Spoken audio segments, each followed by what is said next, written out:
வணக்கம். வட்டமேசை விவாத நிகழ்ச்சிக்கு வரவேற்கிறோம். 2026 சட்டமன்ற தேர்தலுக்கு இன்னும் 2 மாதங்களே இருக்கக்கூடிய நிலையில் தேர்தல் வேலையை அரசியல் கட்சிகள் தீவிரப்படுத்தி இருக்கின்றன. கூட்டணியை இறுதி செய்வது, தொகுதி பங்கீடு பேச்சுவார்த்தையை தீவிரப்படுத்துவது, தேர்தல் வாக்குறுதிகளை வழங்குவது என தேர்தலுக்கான வேலைகள் முடுக்கிவிடப்பட்டிருக்கின்றன. இந்த சூழலில் 2026 தேர்தல் களத்து யார் முந்தி இருக்கிறார்கள், களம் யாருக்கு சாதகமாக இருக்கிறது என்ற தலைப்புல இன்றைய விவாதத்தை கட்டமைத்திருக்கிறோம். விருந்தினர்களை நான் அறிமுகப்படுத்துறேன். திமுகவிலிருந்து சட்டமன்ற உறுப்பினர் திரு எழிலரசன் பங்கேற்றிருக்கிறார். அதிமுகவிலிருந்து பேராசிரியர் திரு கல்யாணசுந்தரம் பங்கேற்றிருக்கிறார்.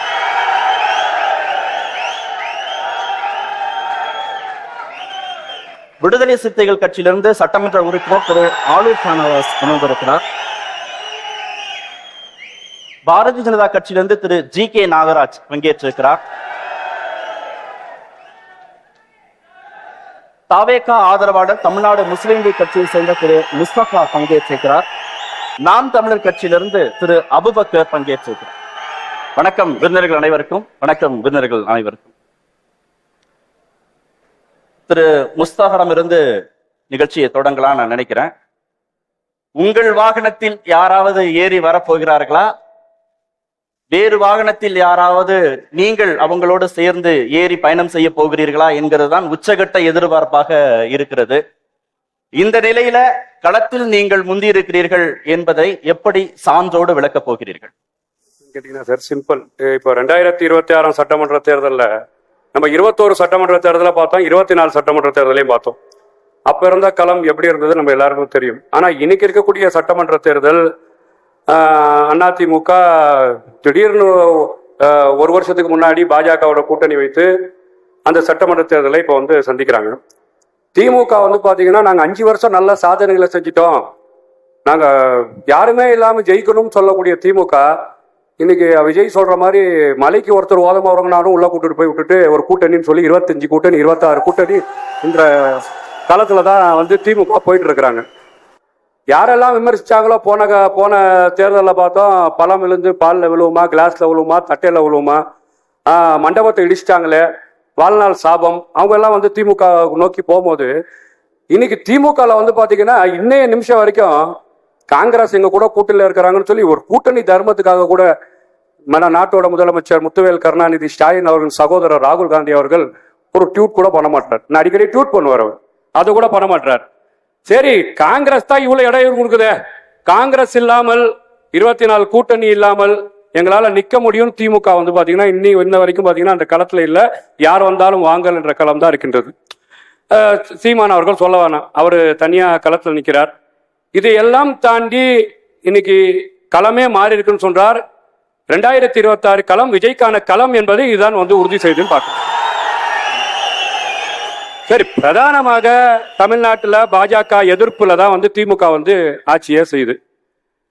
அதிமுக பாஜக கூட இருக்கு. பாஜக எதிர்ப்புல இருந்து மோடியா லேடியான்னு கேட்டாங்க. 2011, 16 இன்னைக்கு பாஜக கூட ஒரு நிர்பந்த கூட்டணி, ஒரு பொருந்தாத கூட்டணியில ஏன்னா திண்டுக்கல் சீனிவாசன் சொல்றாருல, எங்க பாஜக இல்லைங்க எனக்கு ஓட்டு போடுங்க அப்படின்ற நிலைமை தான் அதிமுக இருக்கக்கூடிய தொண்டரோட மனநிலை. கடந்த காலம் அதுதான், பாஜகனாலதான் நாங்க தோத்தோம், ஜெயக்குமார், சி.வி. சண்முகம் போன்றவர்கள்லாம் சொன்னது. அப்ப அந்த இடத்துல அந்த மாதிரி கூட்டணி பாஜகவை நிரந்தர கூட்டணி. சரி, இங்க பாத்தீங்கன்னா பாஜகவை எதிர்க்கிறேன்னு எங்க அண்ணன் ஒருத்தர் களத்துல நிக்கிறார், தொடர்ச்சியா தனியா நிக்கிறேன்னு சொல்லி. அவர் திடீர்னு சனாதன எதிர்ப்புன்னு பிராமண கடப்பாறை ஏத்துக்கிட்டு வர்றார். இங்க கடப்பாறையா இல்லாத மாதிரி அந்த கடப்பாறை ஏத்துக்கிட்டு அவர் ஒரு பாஜக எதிர்ப்பை காட்டுறேன்னு அந்த இடத்துல அவர் நிக்கிறார். சரி, பாஜக எதிர்ப்பை காட்டக்கூடிய திமுக தான் அப்படி இருக்குன்னு பாத்தீங்கன்னா, இன்னைக்கு தமிழ்நாட்டுல நம்ம ஆம்பூர்ல பண்றோம், இன்னைக்கு கூட ஜோன்னு மழை பெய்யுது, உணவு திருவிழால பீஃபே சாட முடியல. அதுதான் பாஜக எதிர்ப்பு, திமுகக்கு சனாதன எதிர்ப்பு என்ற களத்துல இருக்குன்னு நம்ம பார்த்திருக்கிறோம். முழுக்க பாஜக எதிர்ப்புன்ற பிம்பத்துல தான் திமுக அரசியலும் கணங்காணுது. ஆனா முழுமையாகவே பாஜகவை எதிர்க்குதா? இப்ப பல்பத்துல இருந்து பெட்ரோல் ஏறினா பாஜக காரணம், இங்க டீசல் ஏறினா பாஜக காரணம், சிலிண்டர் வரனா பாஜக காரணம். இந்த களத்துல சொல்லக்கூடிய திமுக அரசாங்கம் முழுமையாகவே அவர்களுக்கு தேவையாக வரும்போது பாஜக அதிமுக டைரக்டா பாஜகவோட கூட்டணி வச்சிருக்காங்க. இன்னைக்கு கூட்டணி சவாரி செஞ்சுட்டு இருக்காங்க. அதே ஏற்கனவே எடப்பாடி பழனிசாமி வந்து பாத்தீங்கன்னா கொடி பறக்குது, பெரிய கட்சி வரப்போகுது, என்ன நடக்க போகுது அந்த காலத்துல இருக்கிறாங்க. எப்போ என்ன நடக்கும்னு தெரியாத சூழல் தான் போயிட்டு இருக்கு. ஆனா தமிழக வெற்றி கழகம் ஒருபோதும் கொள்கை எதிரி, பாஜகவோட கூட்டணி இல்லை என்ற நிலைப்பாட்டுல உறுதியா இருக்கு. அது மாற்றம் கிடையாது. நீங்க அதனால வந்து அவங்க முறையடி சவாரி செய்யணுமா? இல்ல சவாரி செய்யறது சார், பாஜக தமிழ்நாட்டுல ஒண்ணுமே கிடையாது. ஒண்ணுமில்லாத பாஜக வச்சு இன்னைக்கு அரசியல் செஞ்சு 2% இருந்த பாஜகவை இன்னைக்கு 11%, 18% சொல்ல வச்சதே இந்த திமுக தானுங்க. முழுக்க முழுக்க இவர்களுக்கு தேவை. நான் கேட்கிறேன், தமிழ்ல பாரம்பரியம் கொண்டவர் மரியாதைக்குரிய முன்னாள் முதலமைச்சர் கலைஞர் கருணாநிதி அவர்கள், அவர் நாணயத்தை வெளியிடுறதுக்கு உங்க கூடிய கி வீரமணியன் இருக்காரு. எவ்வளவு பேர் இருக்காங்க. எங்க அண்ணன் சொல் திருமாவளவன் வந்து பாத்தீங்கன்னா இஸ்லாமியர்களுக்காக பாராளுமன்றத்தில் கட்டி குரல் கொடுக்கிறாரு. அவருக்கெல்லாம் நீங்க 10 சீட்டு கொடுக்கணும். ஓடி வந்தவங்களுக்கு 9 சீட்டு ஒரு ராஜ்யசபா கொடுக்குறீங்க. புரியுதா? இந்த தேர்தல்ல திமுகவுடைய பாஜக எதிர்ப்பு எடுபடாது அப்படின்னா உங்களுக்கு எப்படி அந்த சாதகமா இருக்கு? நீங்க வந்து பாத்தீங்கன்னா தமிழக அரசியல் களத்தை இவங்க செய்யக்கூடிய போலி பாஜக சித்தாந்தம், போலி RSS சித்தாந்தம் இங்க வந்து பாத்தீங்கன்னா தமிழ்நாட்டுல பாஜக வந்து எங்களுக்கு ₹1 கொடுக்கல, ₹1 கொடுக்கல, ஒரு இலவம் கொடுக்கல, நாங்க ரொம்ப கஷ்டப்படுறோம். யாராச்சும் கூட இருக்கக்கூடிய எடப்பாடி பழனிசாமியை எதிர்கட்சி தலைவர் பேசினாரான்னு கேட்கக்கூடிய திமுக அரசாங்கம், எந்த முதலமைச்சரும் நீங்க வந்து பொருளாதார கூட்டத்துக்கு கலந்துக்கவே கூடாதுங்க, இங்க வந்து பாத்தீங்கன்னா தமிழ்நாட்டை புறக்கணிக்கிறாங்க, மாநில சுயாட்சியை பாதுகாக்கிறேன் பேசக்கூடிய முத்துவேல் கருணாநிதி ஸ்டாலின் அவர்கள் பாட்டிலுக்கு ₹10 ஓடி போய் கையை பிடிக்கிறாரு. அவர் போனதுக்கு அப்புறம் தமிழ்நாட்டுல பாஜக கொட்டி கொட்டி கொடுத்துருச்சா? அப்ப இவங்க பாஜகவோட எதிர்ப்பு கொள்கை தான் என்ன? ஒருத்தர் பாஜக கூட நிக்கிறாங்க, ஒருத்தர் RSSக்கு முதுகு பின்னாடி மறைச்சிட்டு நிக்கிறாங்க. இதையெல்லாம் தாண்டி இன்னைக்கு அரசு ஒருத்தர் பிராமண கடப்பாறை தூக்கிட்டு வந்து நிக்கிறாரு. பாஜகவை முழுமையாக எதிர்க்கக்கூடிய, சனாதனத்தை எதிர்க்கக்கூடிய கொள்கை எதிரி பாஜகன்னு சொல்லி நீங்க ஜனநாயகத்துக்கு அழுத்தம் கொடுத்தாலும் சரி, CBIக்கு அழுத்தம் கொடுத்தாலும் சரி, இந்த முகம் பயப்படுற முகம் கிடையாது. நான் தனியா களத்துல நிக்கிறவருக்கு கண்டிப்பாக களம் சரியா இருக்கு நான் பாக்குறேன். திரு அபுபக்கர், ஒருத்தர் ஏன் அரசியலுக்கு வந்திருக்காருனே தெரியல அப்படின்னு மறைமுகமாக திரு விஜயை விமர்சனம் செய்கிறார் திரு சீமான். ஆனா இந்த தேர்தல்ல அவங்களோடதான் உங்களுக்கு கடும் போட்டி இருப்பதற்கான சூழல் இருக்கு போல இருக்கே. இதுல எப்படி நீங்கள் முந்தி இருக்கிறீர்கள் அப்படின்னு சொல்ல போறீங்க? 2026 தேர்தல் களம் யாருக்கானது என்பது தலைப்பு. நான் அதை கொஞ்சம் மாத்தி யாருக்கானதாக இருக்க வேண்டும் இருந்து தொடரணும்னு விரும்புறேன். 2021 சட்டமன்ற தேர்தல் அப்ப எண்ணற்ற வாக்குறுதிகளை திமுகவும் அதனுடைய முதலமைச்சர் ஐயா ஸ்டாலின் அவர்களும் கொடுத்தாங்க. விடியல் ஆட்சி கொடுத்திருக்கிறோம்னு சொல்றாங்க. அதற்கான அளவுகோலாக நான் 2 விஷயத்தை பேசணும்னு விரும்புறேன். ஒன்று கல்வி, இன்னொன்னு சட்டம் ஒழுங்கு. திமுகவினுடைய தேர்தல் வாக்குறுதியில மாணவர்களுடைய கல்வி கடனை நாங்கள் தள்ளுபடி செய்வோம் என்று முதலமைச்சர் ஸ்டாலின் அவர்கள் அந்த வாக்குறுதியை சொல்லியிருந்தாங்க. ஸ்டாலின் அவர்களுமே தனிப்பட்ட முறையில சொல்லியிருந்தாங்க. இன்றைக்கு தமிழ்நாட்டு மாணவர்களுடைய கல்வி கடன் ஓவரால் அவுட்ஸ்டாண்டிங் 89,000 கோடி. இதுவரை இந்த 5 ஆண்டுகள்ல ₹1 கல்வி கடனை கூட தள்ளுபடி செய்யாத ஆட்சி இந்த திமுகவினுடைய ஆட்சி. தமிழ்நாட்டு மாணவர்களுடைய கல்வி அறிவு லிட்ரசி ரேட்டை 100% நாங்க ஆட்சிக்கு வந்து 3 ஆண்டுகளுக்குள்ளாக சரி செய்வோம், கொண்டு செல்வோம் என்று சொன்னார்கள். ஆனால் 2025 நிலவரப்படி ஒன்றிய அமைச்சர் ஜெயந்த் சௌத்ரி கொடுத்த புள்ளி விவரம் இருக்கிறது. 85% தான் தமிழ்நாட்டினுடைய கல்வி அறிவு 2025. அப்படி என்றால் என்ன பொருள்? 100க்கு 85 பேருக்கு தான் எழுத படிக்க தெரியுது. தமிழ்நாட்டில் 15 பேருக்கு எழுத படிக்க தெரியவில்லை. இதுதான் கல்வியில் சேர்ந்த தமிழ்நாடா என்கிற கேள்வியை நான் கேட்கிறேன். எல்லாவற்றிற்கும் மேலாக திராவிட சின்னவர் இருக்கார் இல்லையா ஐயா உதயநிதி, நீட்டு தேர்வை ஒழிக்கக்கூடிய ரகசியம் எங்களுக்கு தான் தெரியும். ஸ்டாலின் அவர்கள் முதலமைச்சராக வந்து உட்காரும் போது தமிழ்நாட்டில் நீட் தேர்வு இருக்காது என்று சொன்னார். ஆனால் இன்றைக்கும் நீட்டு தேர்வை நீட்பதற்கான அந்த ரகசியம் எங்கே? நீட்டு தேர்வு இன்றைக்கும் இருக்கிறது. நீட்டு தேர்வினால் ஒவ்வொரு ஆண்டும் மாணவர்கள் தற்கொலை செய்து கொண்டு பூச்சி மருந்து குடித்துக் கொண்டு பலியாகிறார்கள். இதற்கு உங்களுடைய என்ன பதில் என்பதை நான் கேட்கிறேன். அடுத்ததா பாருங்க, கல்வி கூடங்களுடைய நிலைமை இன்னைக்கு என்னவா இருக்குதுன்னா, தமிழ்நாடு அரசு 2023 மதுரை உயர்நீதிமன்றத்தில் ஒரு அபிடவிட் தாக்கல் பண்றாங்க. அதுல 5000க்கும் மேற்பட்ட தமிழ்நாட்டினுடைய பள்ளிக்கூடங்கள் சிதிலமடைந்த நிலையில் இருப்பதாக சொல்கிறது தமிழ்நாடு அரசு. என்ன வேடிக்கை தெரியுமா? முதலமைச்சர் திருச்சியினுடைய துறையூர்ல ஒரு பள்ளிக்கூடத்தை திறந்து வைக்கிறார் காணொலி காட்சியின் மூலமாக. புது பள்ளிக்கூடம், 25 லட்சம் ரூபாய் பட்ஜெட்ல கட்டப்பட்ட அந்த பள்ளிக்கூடம் முதலமைச்சர் திறந்து வைத்த 9 மாதங்களுக்குள்ளாக இடிஞ்சு விழுது. எங்கே ஊழல் செய்றீங்க? ஒரு புது கட்டிடம் எப்படி 9 மாதத்துல இடிந்து விழும்? திருவள்ளூர்ல பார்த்தோமா இல்லையா? ஆர்கேபேட்டை என்கிற பள்ளிக்கூடத்துல 7ஆம் வகுப்பு படிக்கக்கூடிய மாணவன் மதிய உணவு உண்ணும் போது சுற்றுப்புற சுவர், அந்த காம்பவுண்ட் சுவர் இடிந்து விழுந்து அந்த மாணவன் துள்ள துடிக்க இறந்து போனான். தமிழ்நாட்டுல சட்டம் ஒழுங்கு சரியில்லை, நீட் தேர்வை ஒழிப்போம்னு சொன்னாங்க, அந்த வாக்குறுதி நிறைவேற்றவில்லைங்கிற அந்த வாதத்தை ஏற்கனவே ஆட்சி பொறுப்பில் இருந்த அதிமுகவும் திமுகவுக்கு எதிராக வைக்க போது, புதிதாக களம் காண்கிற போக தாவேகாவும் வைக்க போகிறார். இதுல உங்களுக்கு மக்கள் வாக்களிக்கணும், நீங்க களத்துல முந்தி இருக்கீங்க, இந்த எதிர்ப்பை நீங்கள் வாக்குகளாக எப்படி அறுவடை செய்ய போகிறீர்கள்ங்கிறதான கேள்வி. இன்றைக்கு நிலைமை என்னவா இருக்குதுன்னா, இந்த கூட்டணி கட்சிகளுக்குள்ளாக மக்கள் நலன் ஏதாவது இருக்குதா? மக்கள் நலனுக்காக இந்த கட்சிகள் கூட்டணி வச்சிருக்குதான்னா அப்படி எதுவும் இல்ல. முழுக்க முழுக்க சுயநலம், தேர்தல் வெற்றி, இதை நோக்கி தான் இருக்கிறாங்க. அப்ப மக்கள் மத்தியில இதை எடுத்து கொண்டு போக வேண்டிய தேவை எங்களுக்கு இருக்கு. முதலாவதாக நீங்க திமுக கூட்டணியை எடுத்து பார்த்துக்கிட்டீங்கன்னா, இதுல ஐயா கமலஹாசன் அவர்கள் இன்றைக்கு கூட்டணியில ஒரு அங்கமாக இருக்கிறாங்க. இதே கமலஹாசன் அவர்கள் திமுகவுக்கு எதிராக கட்சி தொடங்கி திமுகவினுடைய வாரிசு அரசியலுக்கு எதிராக எல்லாம் டிவியை தூக்கி போட்டு உடைத்தவர், ரிமோட்டை தூக்கி எறிந்தவர். இவர் குறித்து இவர் தனித்து நிற்கும் போது கமலஹாசன் என்னன்னு சொன்னாங்க? எங்களை என்னவாக சொல்றாங்களோ அதே தான் கமலஹாசனையும் சொன்னாங்க, பாஜகவினுடைய பி டீம்னு. அதே கமலஹாசன் தேர்தலில் தோற்று திமுக கூட்டணிக்குள்ளாக போனதுக்கு பிறகாக இன்றைக்கு அவர் பாஜகவினுடைய பி டீமாக இல்லை. திராவிட கொள்கையை மீட்க வந்த போர்வாளாக இன்றைக்கு கமலஹாசன் கூட்டணியில் இருக்காரு. அதே மாதிரி தேமுதிக ஒரே நேரத்தில் 2-3 கட்சிகளோட கூட்டணி பேச இன்றைக்கு திமுகவிடம் தஞ்சம் அடைஞ்சிருக்கிறது தேமுதிக. இல்ல, நேரம் கருதி குறுக்கிடுறேன். திமுக செஞ்சிருக்கக்கூடிய செயல்களால் ஏற்படக்கூடிய பாதிப்பை அந்த கூட்டணியில் இருக்கக்கூடிய அத்தனை கட்சிகளும் எதிர்கொள்ள போகிறார்கள். திமுக கூட்டணிக்கு அதிருப்தினா திமுகவுக்கு மட்டுமான அதிருப்தியாக இது இருக்க போறதுல, திமுக கூட்டணிக்கான அதிருப்தி தான்.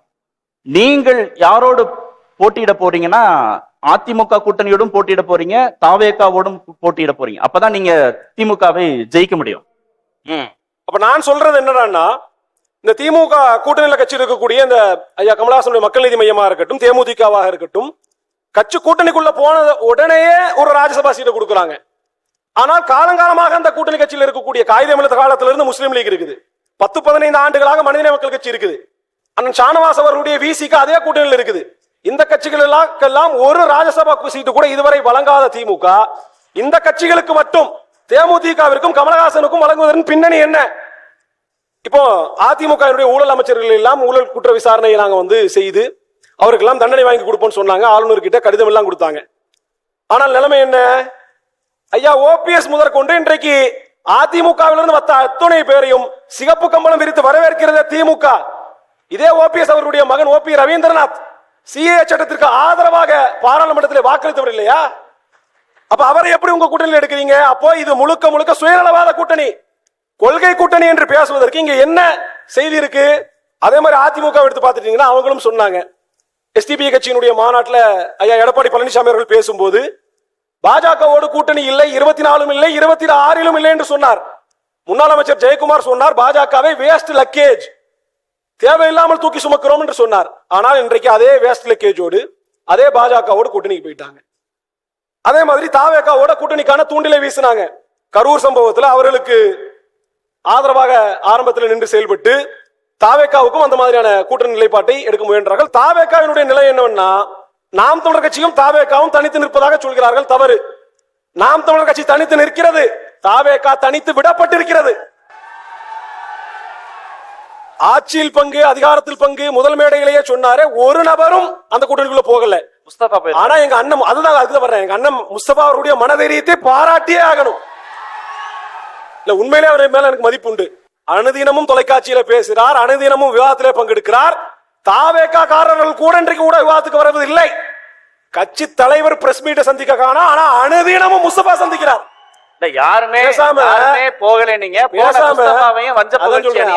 பேசாம தாவேகாவினுடைய முதலமைச்சர் வேட்பாளராக விஜய்க்கு பதிலாக எங்க அண்ணன் முஸ்தபாவை நிப்பாட்டிடலாம். அந்த கட்சி அவருக்கு இருக்கிற துணி விஜய்க்கு இல்லையே. அப்ப நாம் தமிழர் எந்த இடத்துல மாற்றம் நிக்குதுன்னா, இந்த கூட்டணி லாப நட்ட கணக்குகளுக்குள்ள போகாம எங்களுக்கு ஆஃபர் இல்லையா?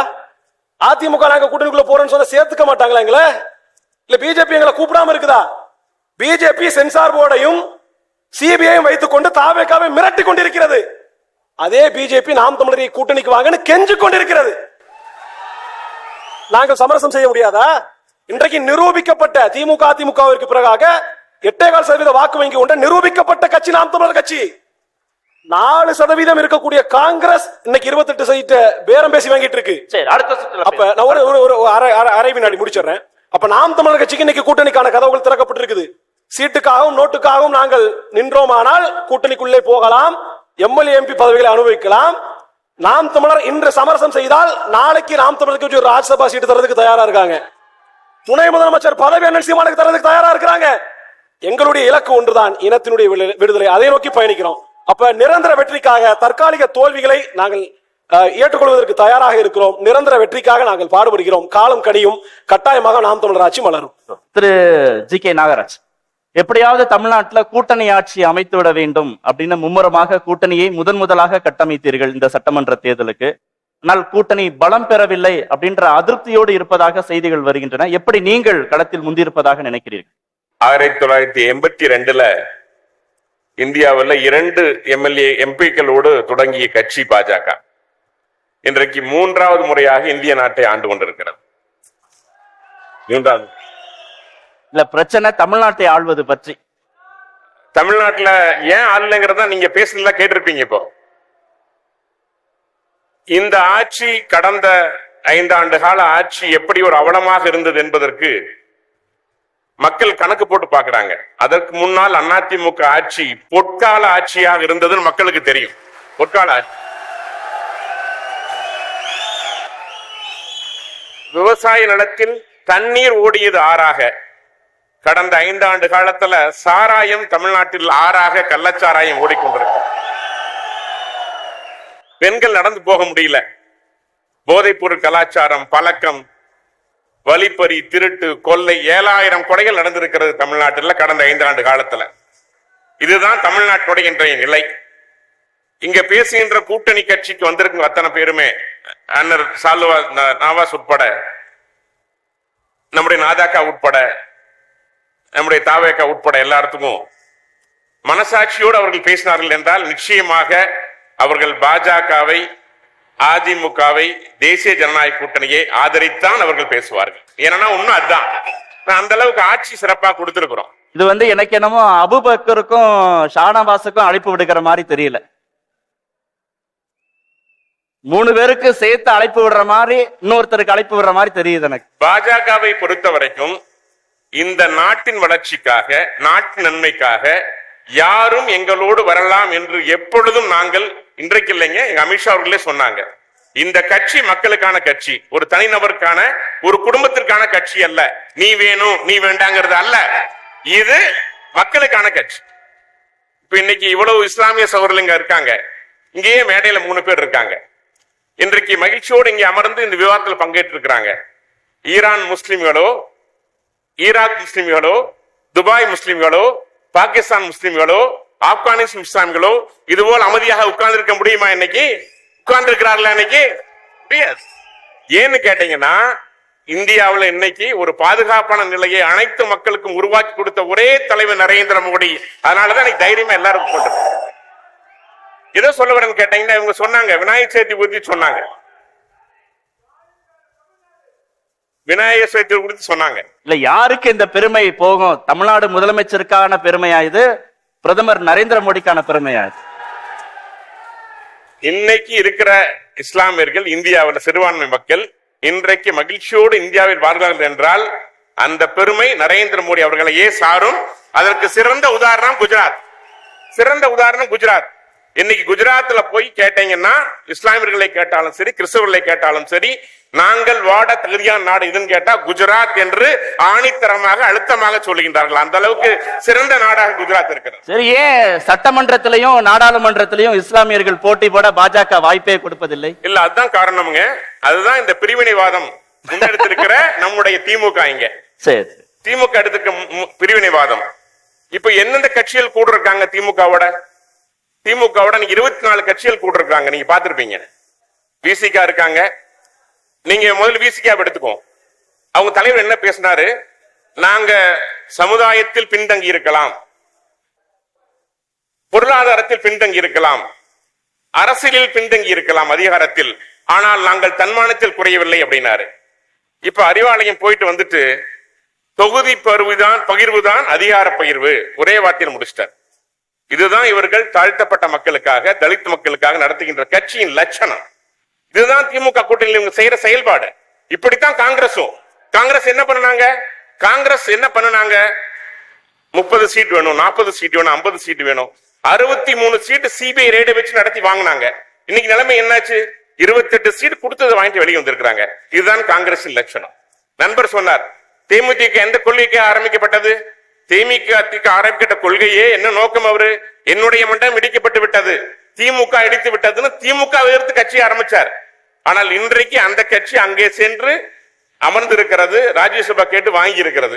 இதெல்லாம் என்ன காமிக்குது அப்படின்னா, ஆட்சி அதிகாரத்திற்காக எதையும் கொடுக்க தயாராக இருக்கிறது, எதையும் பெற்றுக்கொள்ள சில கட்சிகள் தயாராக இருக்கிறது. மக்கள் நலனில் யாருக்கும் அக்கறை இல்லை என்பதை இந்த கூட்டணி நிரூபிக்கின்றது. அதான் 24 கூட்டணி. ரோட்ல யாரு போனாலும் சரி, துண்டு போட்டு போனா கூப்பிட்டு வாங்கன்னு கூப்பிட்டு சீட்டு கொடுக்கிற இடத்துக்கு நம்முடைய முக ஸ்டாலின் அவர்கள் ரேஸ்ல அவங்க முந்தி இருக்கிற மாதிரி தெரியுது. நீங்க எப்படி களத்துல முந்தி இருக்கீங்க? எப்படி நீங்க? நான் திரும்ப சொல்றேன், கட்சிகள் கூட்டணி, அதான் சொன்னேன், கட்சிகளுடைய எண்ணிக்கை மட்டும் கூட்டணி வெற்றியை கொடுக்காது, மக்களுடைய கூட்டணி மட்டும் தான் வெற்றியை கொடுக்கும். மக்கள் கூட்டணி பாஜக அதிமுக பக்கம் இருக்கிறது என்பதுதான் உண்மை. என்ன சொன்னேன் இல்லைங்களா? இன்னைக்கு பெண்களுக்கு பாதுகாப்பு இல்ல, ஆண்களுக்கும் பாதுகாப்பு இல்ல, சிறுவர்களுக்கு பாதுகாப்பு இல்ல, சாலையில் நடந்து போக முடியல, லஞ்சம், ஊழல், முறைகேடு, அரசு ஊழியர்களுக்கு நிம்மதி இல்ல, சொன்ன வாக்குறுதி நிறைவேற்றப்படவில்லை, விவசாயிகளுக்கு நிம்மதி இல்ல, எங்கு பார்த்தாலும் குப்பை கூளம், திருநாய் மட்டும் கடிக்கப்பட்டவர்கள் எண்ணிக்கை 6 லட்சம் பேர் திருநாயால் கடிக்கப்பட்டிருக்காங்க தமிழ்நாட்டுல. 6 லட்சம் பேர் தமிழ்நாட்டுல. வெறுநாய் கடியால் செத்து போனவங்க எத்தனையோ பேர். இது ஒரு அக்கறை இல்லாத அரசு, மக்கள் மீது அக்கறையற்ற அரசு, குடும்ப ஆட்சியை கொடுக்கின்ற அரசு. நான் திரும்ப கேட்கிறேன், நீங்க இப்ப பாராளுமன்றத்தில் 21 கட்சிகள் கொண்ட திமுக கூட்டணி மக்களால் அங்கீகரிக்கப்படாது அப்படின்னா, விஜயை ஏன் பாஜக மீண்டும் கூட்டணிக்குள்ள கொண்டு வருவதற்கான முயற்சிகளை மேற்கொண்டே இருப்பதாக விமர்சனங்கள் வருது. உங்க கூட்டணி பலமா இல்லைங்கிறதுனாலதான் நீங்க அதை செய்வதாக விமர்சனம் வருது. பாருங்க, அதாவது ஒரு விஷயம் நீங்க புரிஞ்சுக்கணும். தமிழ்நாட்டுல கடந்த 70 ஆண்டு காலமாக தொடர்ச்சியாக பிரிவினைவாதத்தால் தான் இங்கே அரசியல் நடந்து கொண்டிருக்கிறது. நீங்க ஒரு 10 பேர் இருந்தாங்கன்னா அந்த 10 பேரை 20 பேராக பிரித்து வைத்துக்கின்ற கட்சி திமுக. அது எல்லாம் தெரியும். மொழி ரீதியாக, இன ரீதியாக, இன்னும் வடக்கு தெற்கு இப்படி பல வகை பிரிவுகளை பிரிச்சு மக்களை வச்சிருக்காங்க.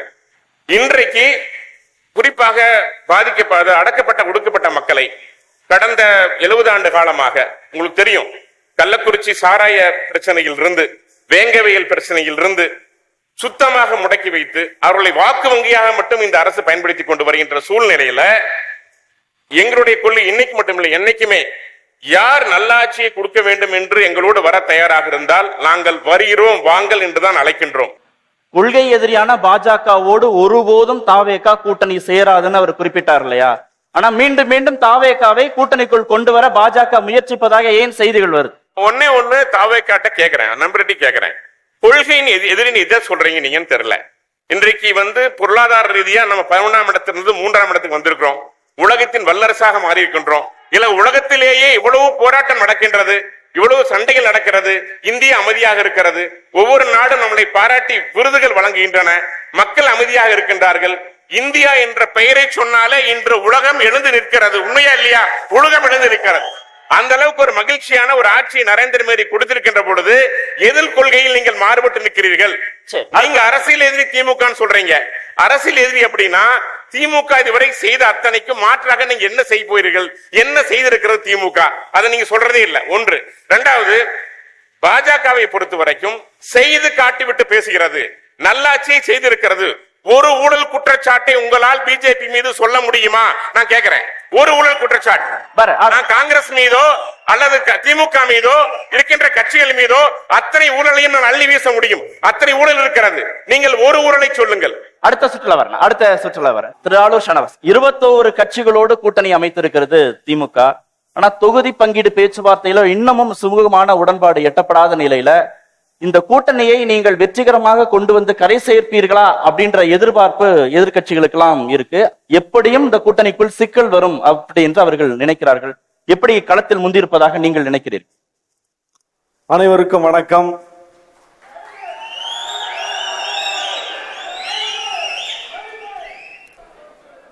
திராவிட முன்னேற்ற கழகம் தலைமையிலான அணி மக்களின் வரவேற்பை பெற்றிருப்பதனால்தான் அதில் எப்படியாவது இடம் பிடித்து விட வேண்டும் என்று எல்லா கட்சிகளும் ஆர்வமாக இருக்கின்றன.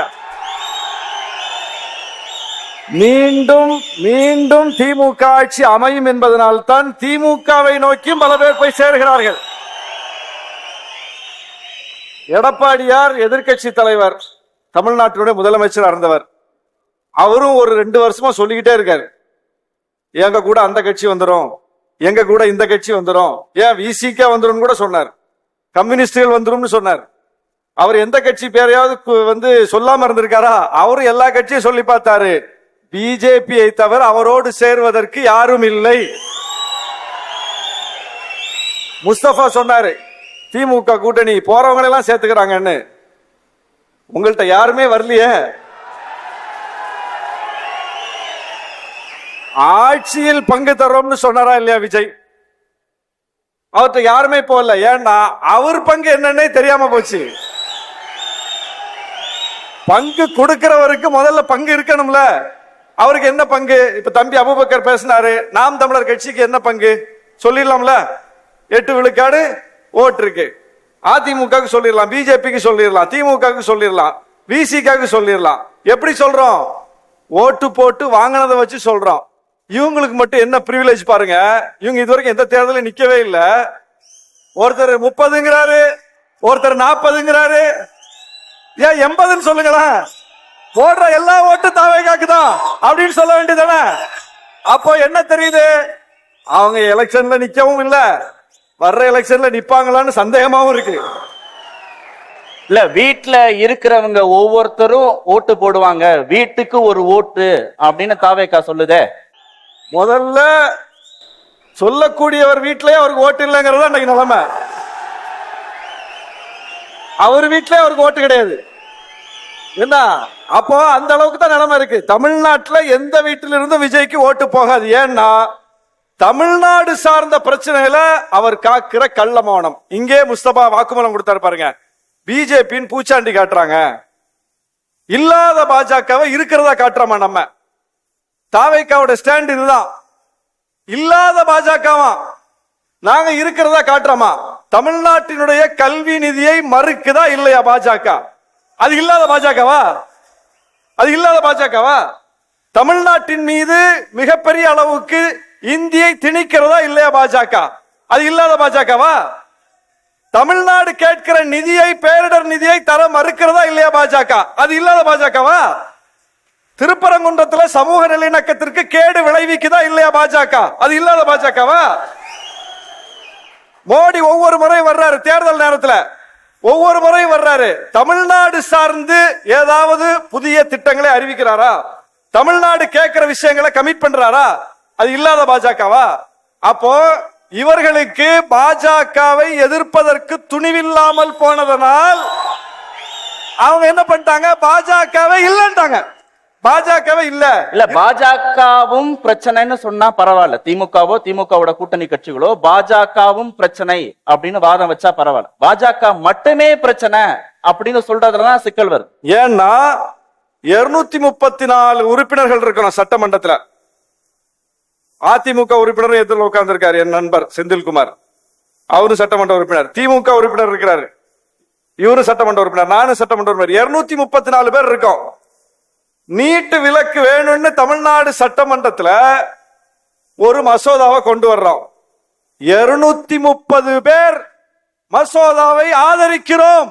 அதிமுக ஆதரிக்கிறது, திமுக கொண்டு வருகிறது, விசிக ஆதரிக்கிறது, பாமக ஆதரிக்கிறது. 4 உறுப்பினர்கள் மட்டும் எழுந்து நின்று உயிரே போனாலும் நீட்டு விலக்கு தரமாட்டோம்னு சொல்லிட்டு வெளிநடப்பு செய்றாங்க. யார் அது? பாஜக. ஏன் பாஜக மட்டும் எதிர்க்கிறோம்?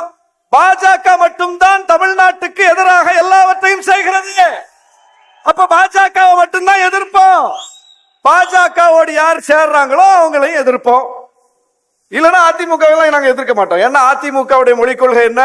எங்களோடு இணைந்த மொழிக் கொள்கை தான். அதிமுகவின் சமூக நீதி கொள்கை என்ன? எங்களோடு இணைந்த சமூக நீதி கொள்கை தான். அவர் சொன்னார், நாகராஜ் பிரிவினை பேசுறாங்க. எது அண்ணா பேசுனது பிரிவினையா? வடக்கு தெற்குன்னு பேசுனது யாரு? வடக்கு தெற்கு என்று பேசியது அறிஞர் அண்ணா. அவர் பெயர்ல தான் அண்ணா திமுக இருக்கு. அது பிரிவினை அல்ல, அது உரிமை முழக்கம். அது உரிமை முழக்கம். அண்ணா முன்வைத்தது உரிமை முழக்கம். வடக்கு வாழ்கிறது, தெற்கு தேய்கிறதுன்னாரு. அது வடக்கின் மீதான பொறாமையில் அல்ல, தெற்கின் மீதான நம்பிக்கையில், தெற்கின் மீதான எதிர்பார்ப்பில், தெற்கை வாழ வைக்க வேண்டும், தெற்கு தேய்ந்து வருகிறது என்கிற அந்த எதிர்பார்ப்புல பேசினாரு. அது பிரிவினை கிடையாது. மொழியை பத்தி சொன்னாரு. எங்கள் மொழிக்கும் உரிமை கொடுங்கள், சமமாக நடத்துங்கள்னு சொல்றது பிரிவினைவாதமா? 22 மொழிகள் அரசியலமைப்பு சட்டத்தில் இருக்கு.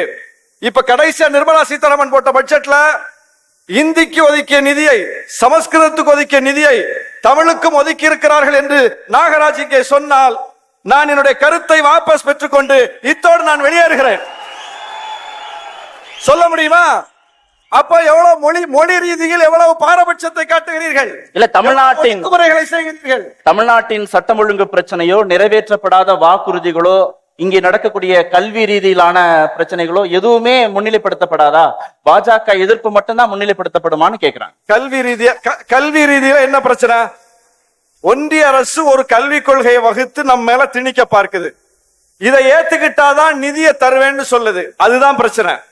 இந்த மாநில அரசு எங்களுக்கு காசுதான் முக்கியம், நாங்க ஏற்கனவே நிதி நெருக்கடியில் இருக்கோம், ஏற்கனவே கடன் வாங்கிக்கிட்டு இருக்கோம், எனவே இந்த சூழ்நிலையில இந்த காசை நாங்க வேணான்னு சொல்ல முடியாது, நீ என்னத்தை வேணாலும் திணிச்சுக்கோ, நாங்க ஏத்துக்கிறோம், காசை மட்டும் கொடுன்னு முதலமைச்சர் சொன்னாரா, அல்லது உன் காசை தேவையில்லை, என் கொள்கை தான் முக்கியம்னு சொன்னாரா? கல்விக் கொள்கையில என்ன ஸ்டாண்ட் இந்த அரசுக்கு? அப்போ இந்த அரசு எந்த கொள்கையின் பக்கம் உறுதியாக நிற்க வேண்டுமோ அந்த கொள்கையில் நிற்கிறது. கல்வியில தான் நம்ம ஸ்டாண்ட். வேற என்ன ஸ்டாண்ட் கல்வியில? சொன்னார் அபூபக்கர் சொன்னாரு, அங்க இடிஞ்சு விழுந்துருச்சு. உண்மைதான், இடிஞ்சு விழுந்துருச்சு. சட்டமன்றம் நடக்கும் போது செய்தி வருது, ஒரு பள்ளிக்கூடம் இடிஞ்சு விழுந்துருச்சுன்னு. இந்த அரசு உடனடியாக செய்த செயல் என்ன தெரியுமா? அவர் பாதி உண்மைதான் பேசினார், முழு உண்மையை பேசணும்ல. இடிந்து விழுந்தது உண்மை, செய்தி வந்தது உண்மை.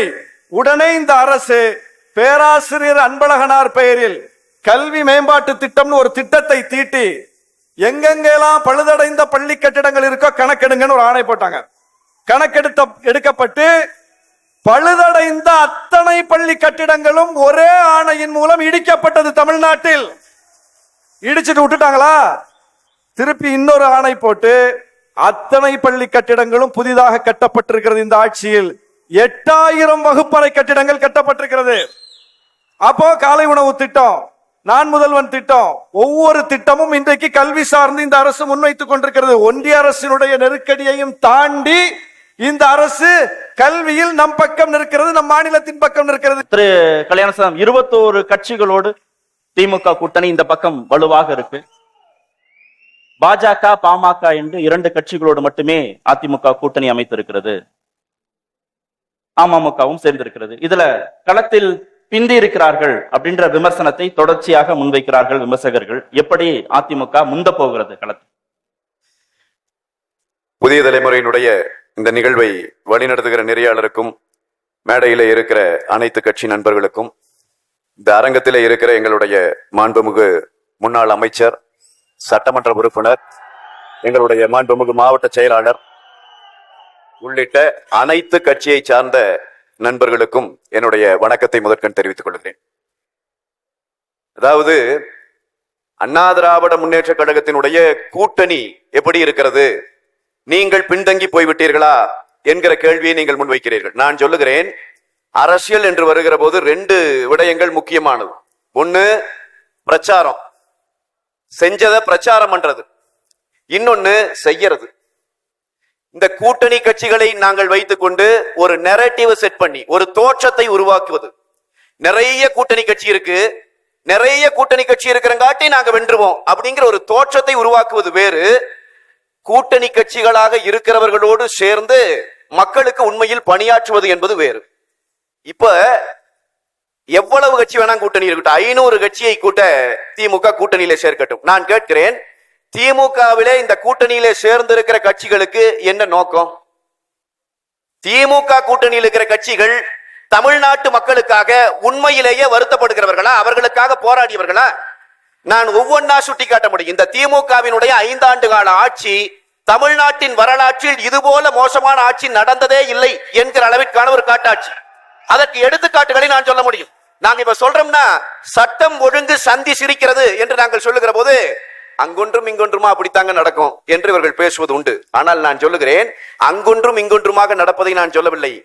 ஆளுங்கட்சியினுடைய எம்எல்ஏக்கள், ஆளுங்கட்சியிலே பொறுப்பிலே இருக்கிறவர்கள், ஆளுங்கட்சியினுடைய முதலமைச்சரின் குடும்பத்திற்கு நெருக்கமாக இருக்கிறவர்கள் இந்த நாட்டிலே ஏற்படுத்தி இருக்கிற மோசடிகள் இருக்கிறது இல்லையா, இதற்கு யார் பொறுப்பேற்பது? நான் கேட்கிறேன். நான் பல தடவை மீண்டும் மீண்டும் குறிப்பிட்டு சொல்றேன். இதே திருவொற்றியூர் சென்னையில திருவொற்றியூர்ல இருக்கிற எம்எல்ஏ சங்கர் அவர்கள், அவர் கமிஷனர் மாநகராட்சியிலே பணியாற்றுகிற பொறியாளர் ஒருவரை தெருவிலே வைத்து கன்னத்தில் அறைந்தார். அரசு ஊழியரை தாக்கிய வழக்கு, கேஸ் கொடுத்தது கமிஷனர், கிரிமினல் கேஸ். உண்மையில் அந்த எம்எல்ஏ மேல எம்எல்ஏ கைது செய்யப்பட்டிருக்காரா? நடவடிக்கை உண்டா? காவல்துறை பெண் அதிகாரி திமுகவின் கூட்டத்திலே கலந்து கொள்கிறார். திமுகவை சேர்ந்த 2 குண்டர்கள் அவங்களுக்கு பாலியல் தொந்தரவு கொடுக்கறாங்க. அவன் மேல வழக்கு போட்டா 23 வயசு பொண்ணு, அந்த எஸ்ஐ, அந்த பொண்ணு ரோட்ல நின்னு அழுதுது இவங்க கொடுத்த பாலியல் டார்ச்சர்ல. அந்த வழக்கு இன்னைக்கு வாபஸ். தெரியுமா உங்களுக்கு? எப்படி அந்த வழக்கு வாபஸ் வாங்க முடியும்? வாங்கி இருக்கிறாங்க. நாம் தமிழர் கட்சிக்காரர் ஒருத்தர் ஈரோட்ல நடத்துற பேக்கரி, அந்த பேக்கரிய திமுகவினுடைய சிட்டிங் கவுன்சிலர் உள்ள பூந்து அடிச்சு நொறுக்கிறார். என்ன வழக்கு? அவர் மீது நடவடிக்கை உண்டா? கிட்னி திருடுறான். சாதாரண மக்களை, ஏழை மக்களை ஏமாத்தி கிட்னி திருடுறான். கிட்னி திருடிய மருத்துவமனை யாருக்கு சொந்தமான மருத்துவமனைன்னு பார்த்தா திமுக எம்எல்ஏ சொந்தமான மருத்துவமனை. கள்ளச்சாராயம் குடிச்சிங்க 100 பேருக்கு மேல செத்தான். அந்த கள்ளச்சாராயத்தை காய்ச்சியவனை கைது செய்து கொண்டு போனார்கள். அவன் திமுகவினுடைய உறுப்பினர் இல்லையா? திமுக கட்சிக்கு தேர்தல் வேலை பார்த்தவன், திமுகவினுடைய பொறுப்பாளர். நீங்க கூட்டணி பத்தி பேசுகிற போதெல்லாம் சொல்லுகிறீர்கள். இப்ப கூட அண்ணன் ஷானவாஸ் அவர்கள் பேசுகிற போது சொன்னார், எங்கள் பொதுச் செயலாளர் கேட்டுட்டே இருந்தாராம், கூட்டணிக்கு வாங்க கூட்டணிக்கு வாங்கன்னு. விடுதலை சிறுத்தைகளை கூட கேட்டாராம். ஏங்க நாங்களா கேட்டோம்?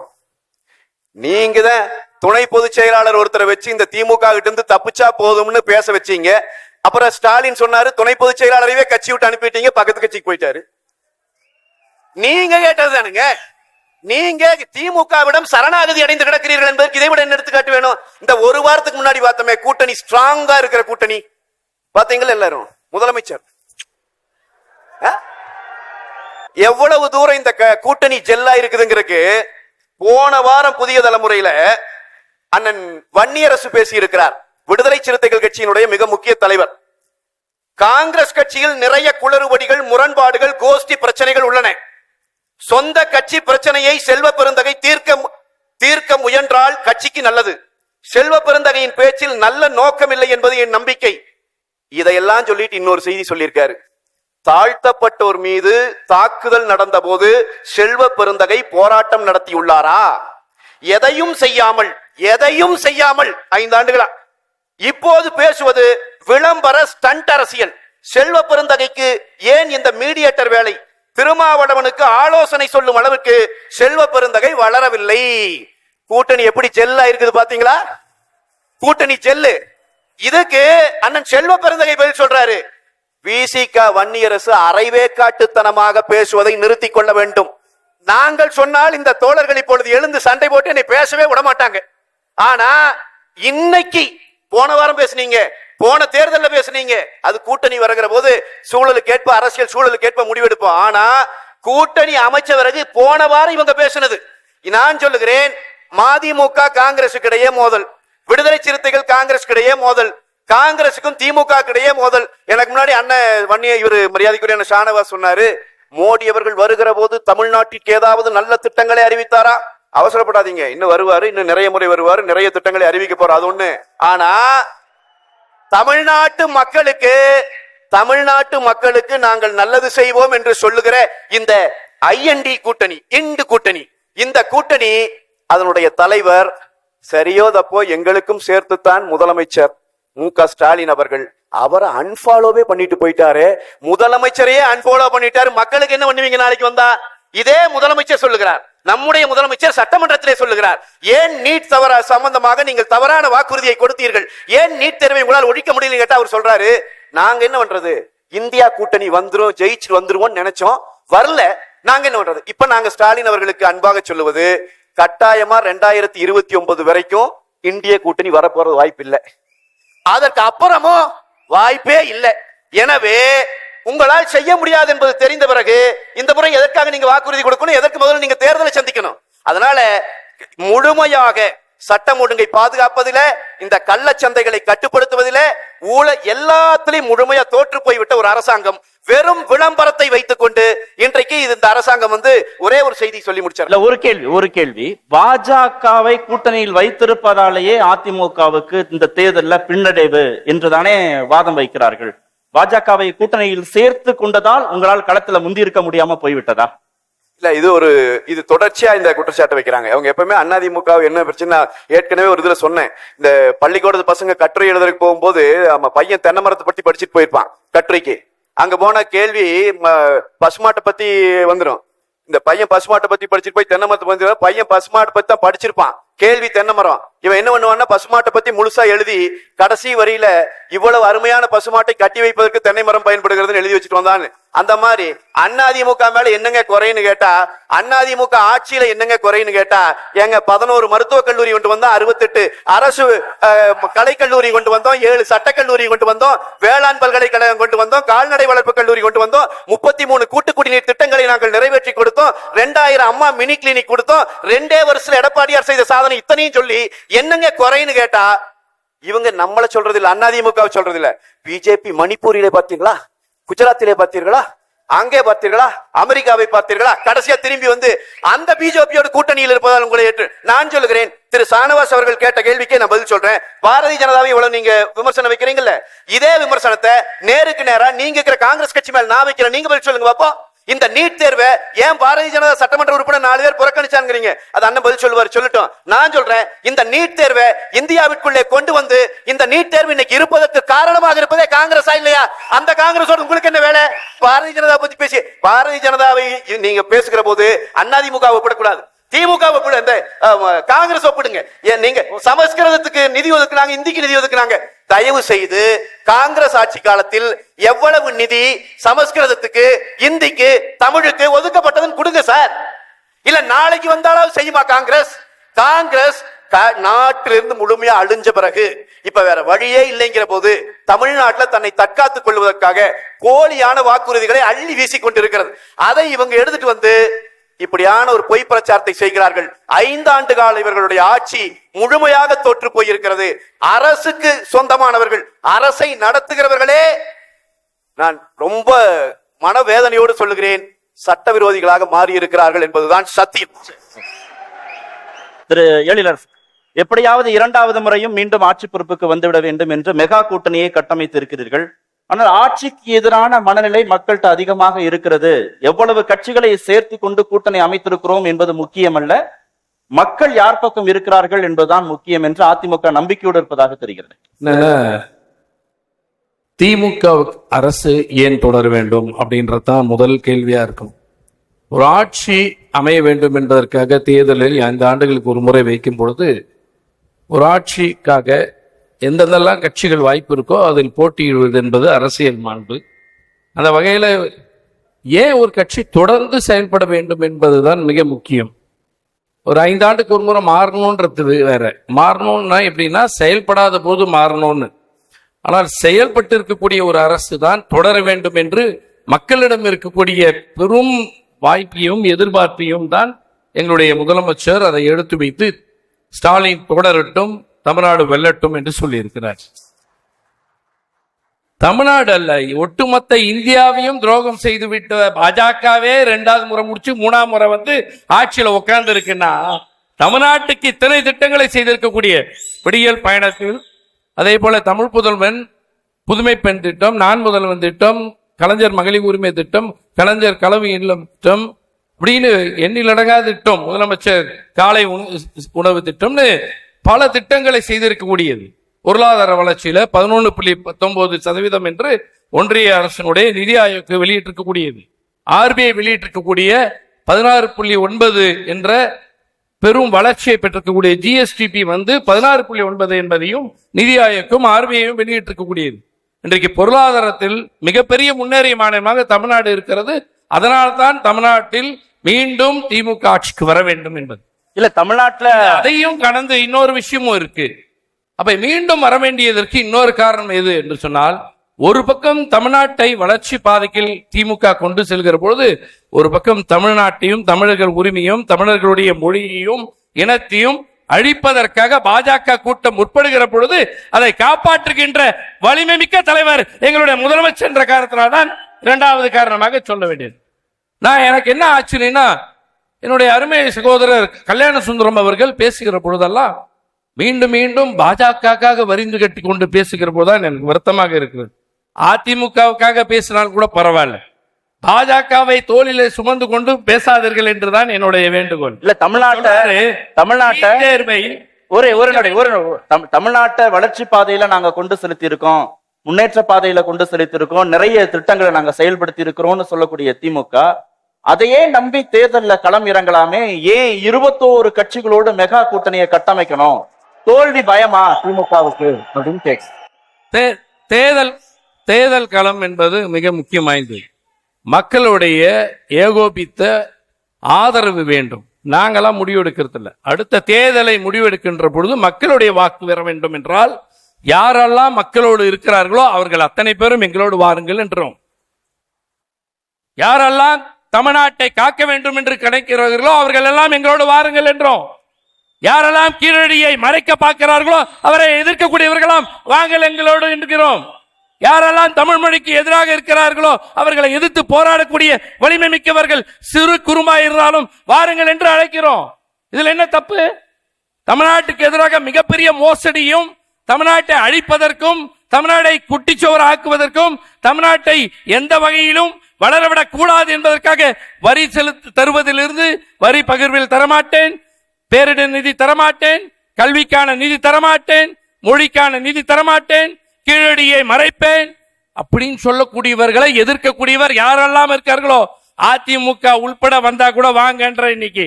ஏன்னா எதிர்த்து போராட வேண்டிய கட்டம் இது. அதிமுக இன்றைக்கு எடப்பாடி பழனிசாமி அவரோடு இருந்து கொண்டிருக்கிறது என்று கருதுகிறீர்களா? இல்லை, சுக்குநூறாக சிதறி போயிருக்கிறது. இந்த பக்கம் பார்த்தா ஓபிஎஸ் ஒரு பக்கம் எங்க கூட வந்து நிக்கிறார். இல்ல 50 வருடத்திற்கு அங்க நின்றுட்டு இருக்காரு. 50 ஒரு பக்கம் தனியா நிக்கிறாரு. சசிகலா ஒரு புதிய கட்சியை தொடங்கி விட்டு பழனிசாமி தான் என்னை வரவிடாமல் செய்தவர் என்று, துரோகி என்று அங்க பிரகடனப்படுத்துறார். இல்ல திமுக வெர்சஸ் அதிமுக தானே 50 ஆண்டுகளுக்கு மேலான தமிழ்நாடு அரசியல். ஏன் 2026 சட்டமன்ற தேர்தல டெல்லி வெர்சஸ் தமிழ்நாடு அப்படின்னு ஏன் கட்டமைக்க முயற்சி? ஏன்னா தமிழ்நாட்டில் செய்ய வேண்டிய அரசியலை அதிமுக செய்யவில்லை. தமிழர்களுக்கான உரிமைகளை பாதுகாப்பதில் இல்லை. நீட் தேர்வில் இவ்வளவு வம்படிச்சு பேசுறாரு. என்ன சொல்லணும்? அவர் கூட்டணி வச்சிருக்கக்கூடிய பாஜகவோட அவர் கேட்க வேண்டியது என்ன? ஏங்க, நீட் தேர்வை நாங்களும் எடுக்கணும்னு நினைக்கிறோம், திமுக எடுக்கணும்னு நினைக்குது. திமுக காங்கிரஸ் வந்து தான் எடுத்திருக்கோம்னு உறுதி தந்தாங்க. நீங்க இப்ப எங்களுக்கு உறுதிமொழி தாங்கன்னு பாஜக பார்த்து கேட்காம 29 வரைக்கும் வராது, 29க்கு அப்புறமும் வராதுன்னு ஏன் கல்யாண சுந்தரம் சொல்லணும்? அப்ப நீட் தேர்வை நீக்க வேண்டும் என்று எடப்பாடி பழனிசாமி ஒரு சட்டத்தை நிறைவேற்றி அனுப்பினாரே, திமுக உள்பட நாங்கள் ஆதரவு தெரிவித்தோமே, அந்த சட்டத்தை முடக்கி போட்ட பாஜகவை எதிர்க்க துணிவில்லையா? திமுக கொண்டு வந்த அந்த தீர்மானத்தை அதிமுக உள்பட அனைவரும் ஆதரித்து அனுப்பி வைத்ததை முடக்கி போட்டு இருக்குது பாஜக. அதை கேள்கிறது திமுகவும் அதன் கூட்டணியும். அதை அதிமுக கேட்க வேண்டியது இல்லையா? அப்ப பாஜகவினுடைய ஊதுக்குழலாக அதிமுக மாறி விடுகிறது. அப்ப இப்ப எங்களுக்கு என்ன பிரச்சனைனா, அதிமுக முகத்துறையை வைத்துக் கொண்டு பாஜக இங்கே தமிழ்நாட்டில் கால் ஊன்ற நினைக்கிறது.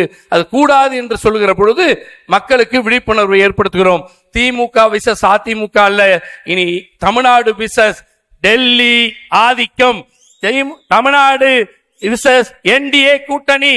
திமுக அல்ல, திமுக விசஸ் பாஜக அல்ல, திமுக விசஸ் அதிமுக அல்ல. தமிழ்நாடே ஒட்டுமொத்தமாய் பாஜகவையும் அதன் ஆதிக்கத்தையும் டெல்லி ஆதிக்கத்தையும் டெல்லி தமிழ்நாட்டிற்கு விரோதமாய் இருப்பதையும் எதிர்க்கிறது. அதனால நாங்க சொல்ல வேண்டிய கருத்துக்கு வரோம். தமிழ்நாடு ஆட்சிக்கு வரணும்னு எப்படி பாஜக? நிச்சயமா உங்களுக்கு தெரியும், நாங்க வரவே மாட்டோம்னு பாஜகவுக்கு தெரிஞ்சுதான் இப்பயும் பட்ஜெட்ல ஒரு பைசா ஒதுக்காமல் இருந்திருக்கிறார்கள்.